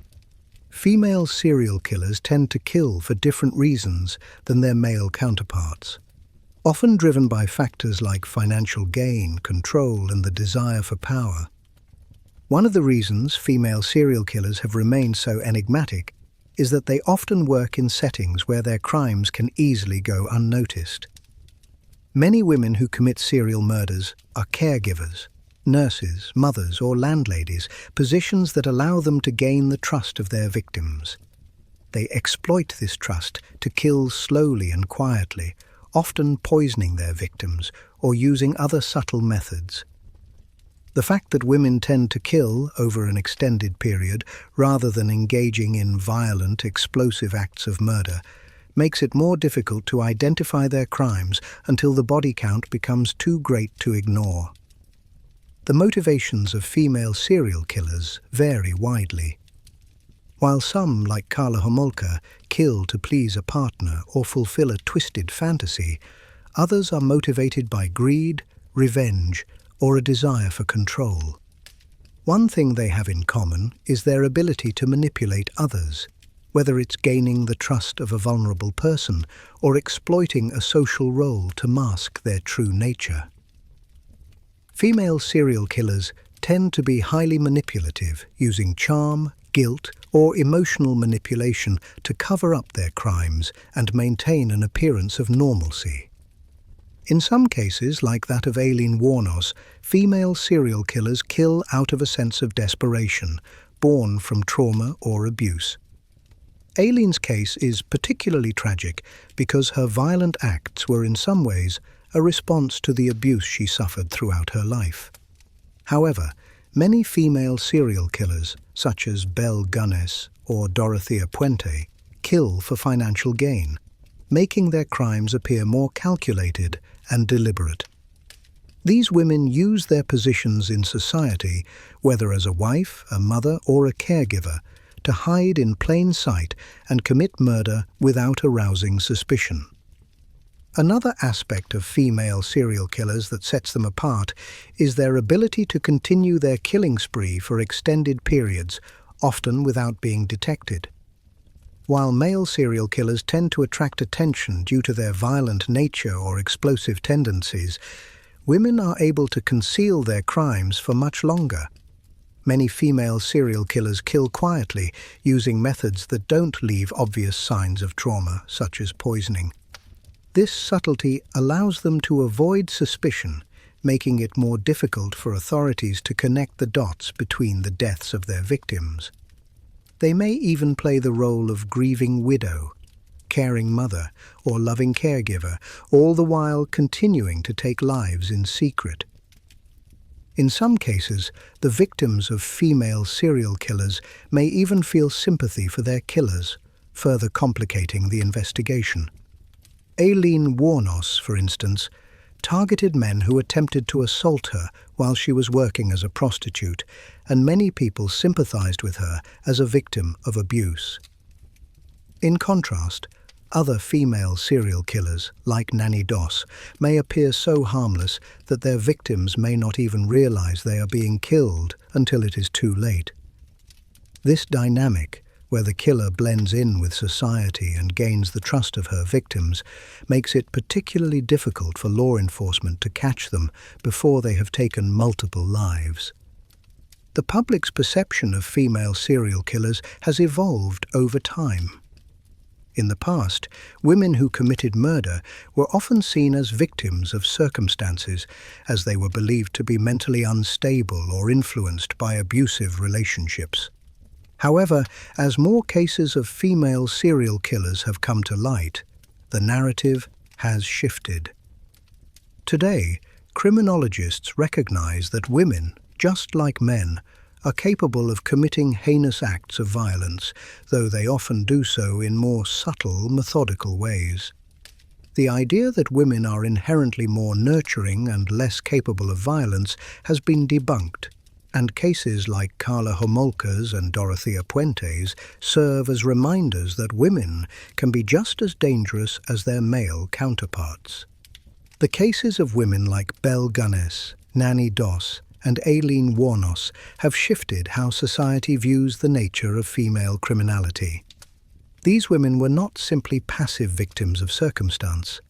They were active participants in their own brutal acts of violence. By shifting the focus from stereotypical notions of women as caregivers and nurturers to a more nuanced understanding of women as capable of extreme violence, we begin to grasp the true nature of female serial killers. Chapter 25. The Silence of the Victims. The stories of female serial killers are undoubtedly horrific, but what often gets overshadowed are the stories of the victims. They are the forgotten ones, the names that rarely make headlines, and the faces that are lost in the aftermath of violence. In many cases, the victims of female serial killers are the most vulnerable members of society: elderly men and women, the mentally ill, homeless individuals, and those living in isolation. These victims are often overlooked, which allows killers like Dorothea Puente and Belle Gunness to operate without suspicion for years. Belle Gunness, for example, preyed on lonely men who responded to her personal ads. These were men who were looking for love, companionship, and a new start. But instead, they met a gruesome death at the hands of a woman who promised them a life of happiness. She lured them to her farm, where she would poison them, rob them, and then bury their bodies on the property. The quiet, unassuming nature of her actions allowed her to kill without detection. The men who were her victims never had the chance to tell their side of the story. Similarly, Dorothea Puente ran a boarding house for the elderly and mentally disabled, people who trusted her to take care of them. In reality, Dorothea was poisoning her tenants and cashing in on their social security checks. She kept her victims' deaths hidden under the guise of natural causes, and for a long time, no one suspected that the kindly older woman in the neighborhood could be responsible for their deaths. The lives of these elderly victims were stolen, and their stories were erased from the world. It wasn't until their bodies were discovered that the true scale of Dorothea's crimes became apparent. The victims of these female serial killers are often dismissed as insignificant or vulnerable, making their stories harder to tell. But the tragedy of their lives is undeniable. These individuals were not just victims. They were people with families, dreams, and histories. Their lives were stolen from them in the most brutal ways, and it is only through the relentless work of investigators and the courage of those who seek justice for them that their stories are finally heard. In the end, the stories of the victims, often forgotten or marginalized, are just as important as the stories of the killers. Their voices need to be heard, and their memories must be honored. Without their stories, we cannot fully understand the scope of the crimes committed by women like Karla Homolka, Dorothea Puente, and Belle Gunness. The silence of the victims should never be allowed to overshadow the horrors of their deaths. The crimes committed by female serial killers are often marked by cold calculation and meticulous planning. Unlike male serial killers, who are often driven by uncontrollable urges or emotional outbursts, many women who kill are more methodical, carefully orchestrating their murders over time. Whether it's poisoning, suffocating, or luring victims into dangerous situations, female serial killers are often able to avoid detection for long periods, leaving behind a trail of victims that is difficult to trace. One key characteristic of female serial killers is their ability to blend into society. They often hold positions of trust: nurses, caregivers, teachers, and even mothers, roles that allow them to get close to their victims. This ability to appear harmless and even nurturing is what makes female serial killers so dangerous. They are able to gain the trust of their victims, making it easy for them to carry out their plans without arousing suspicion. The cold and calculated nature of their crimes makes it difficult for law enforcement to catch female serial killers. They don't typically act impulsively, but rather plan their murders with precision, often waiting for the perfect moment to strike. The result is that their crimes are not only horrific, but also methodical, allowing them to continue their killing sprees for years before being caught. In the end, the legacy of female serial killers is a reminder of the darkness that can exist in even the most seemingly innocent people. These women may have seemed harmless on the outside, but behind closed doors, they were capable of the most heinous acts. Their crimes are a reminder that evil does not always come in the form of a monster. It can appear in the guise of a loving wife, a kind mother, or a friendly neighbor. The chilling stories of female serial killers, such as Carla Homolka, Dorothea Puente, Belle Gunness, and others, have become some of the most disturbing and memorable in true crime history. While these women were once able to hide their violent tendencies beneath the masks of loving mothers, devoted wives, and compassionate caregivers, their actions have proven that evil can indeed come in many forms. These cases continue to raise difficult questions about the nature of female criminality, the effectiveness of the justice system, and the ways in which society perceives women who commit heinous acts. The legacy of female serial killers, particularly the ones highlighted in this series, is one of deception, manipulation, and power. What sets these women apart from their male counterparts is not just their gender, but the unique ways in which they were able to mask their true natures.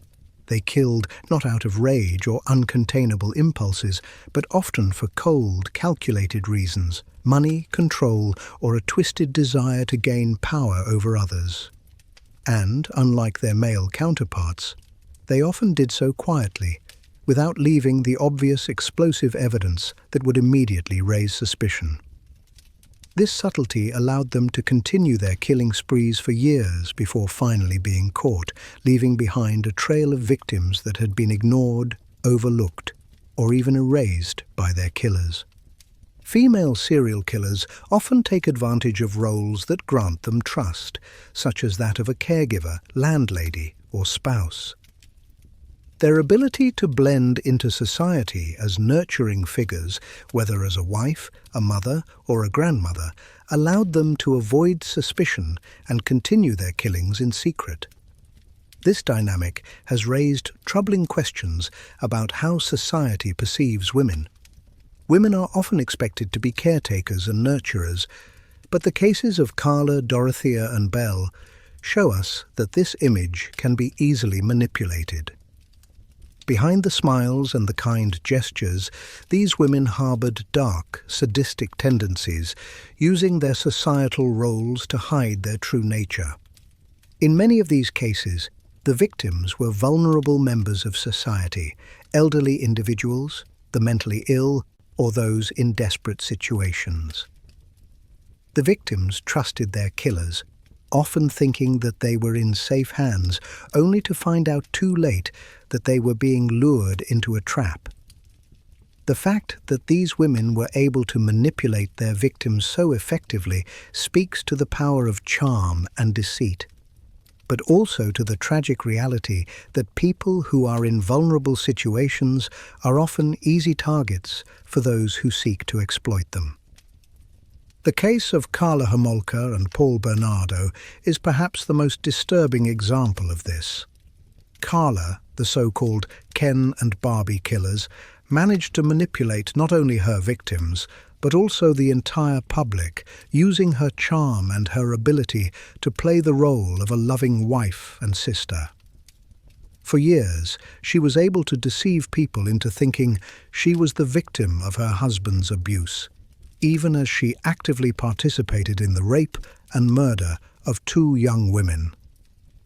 The case highlights the terrifying potential for manipulation and deceit, even in those who seem to have no reason to commit violence. Carla's ability to convince people of her innocence while simultaneously carrying out horrific acts serves as a chilling reminder of how far some are willing to go to protect themselves from the consequences of their actions. Carla's plea deal, which allowed her to serve only 12 years in prison, remains one of the most controversial aspects of her case.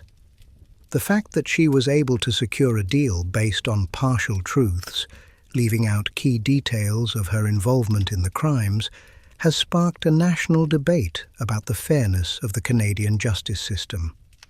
Critics argue that Carla's light sentence was a failure of the justice system, while others contend that the plea deal was a necessary part of securing Paul Bernardo's conviction. Regardless of where one stands on the issue, the case serves as a reminder of the complexities of the criminal justice system and how difficult it can be to navigate cases involving serial killers, particularly when they manipulate the system to their advantage. Similarly, the cases of Dorothea Puente and Belle Gunness also raise questions about the ways in which women can evade justice for so long. Both of these women operated under the radar for years, using their roles as caregivers and trusted members of their communities to carry out their killings. Dorothea ran a boarding house for the elderly and mentally ill, and Belle lured lonely men to her farm under the guise of romance, only to kill them and steal their money. In both cases, the victims were vulnerable and had placed their trust in these women, believing they were safe in their hands. But the victims were exploited for financial gain, their lives stolen with cold, calculating efficiency.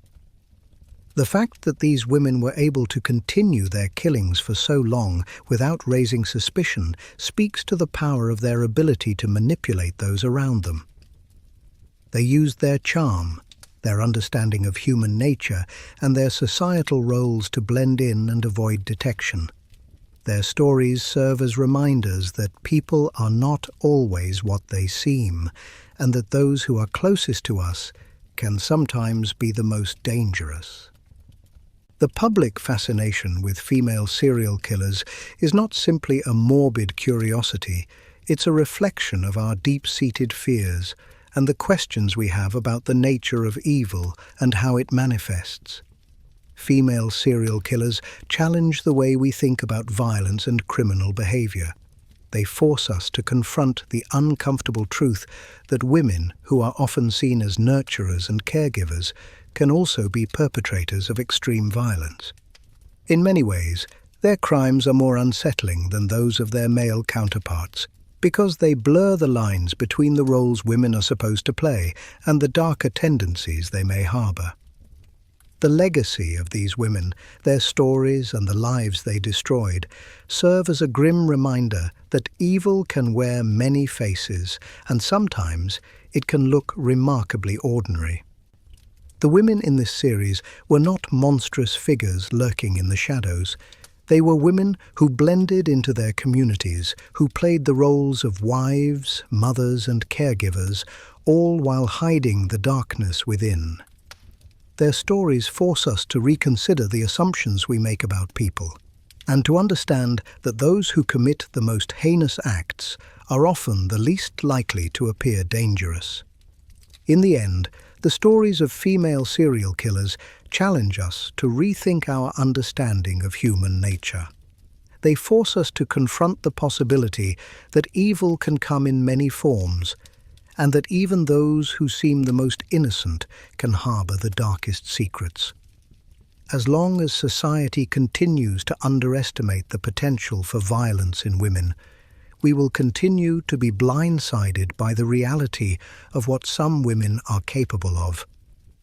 These stories are not just about the killers, they are about the vulnerability of the victims and the dangerous power of deception. And until we fully acknowledge this, we will remain vulnerable to the same horrors that these women inflicted upon their unsuspecting victims.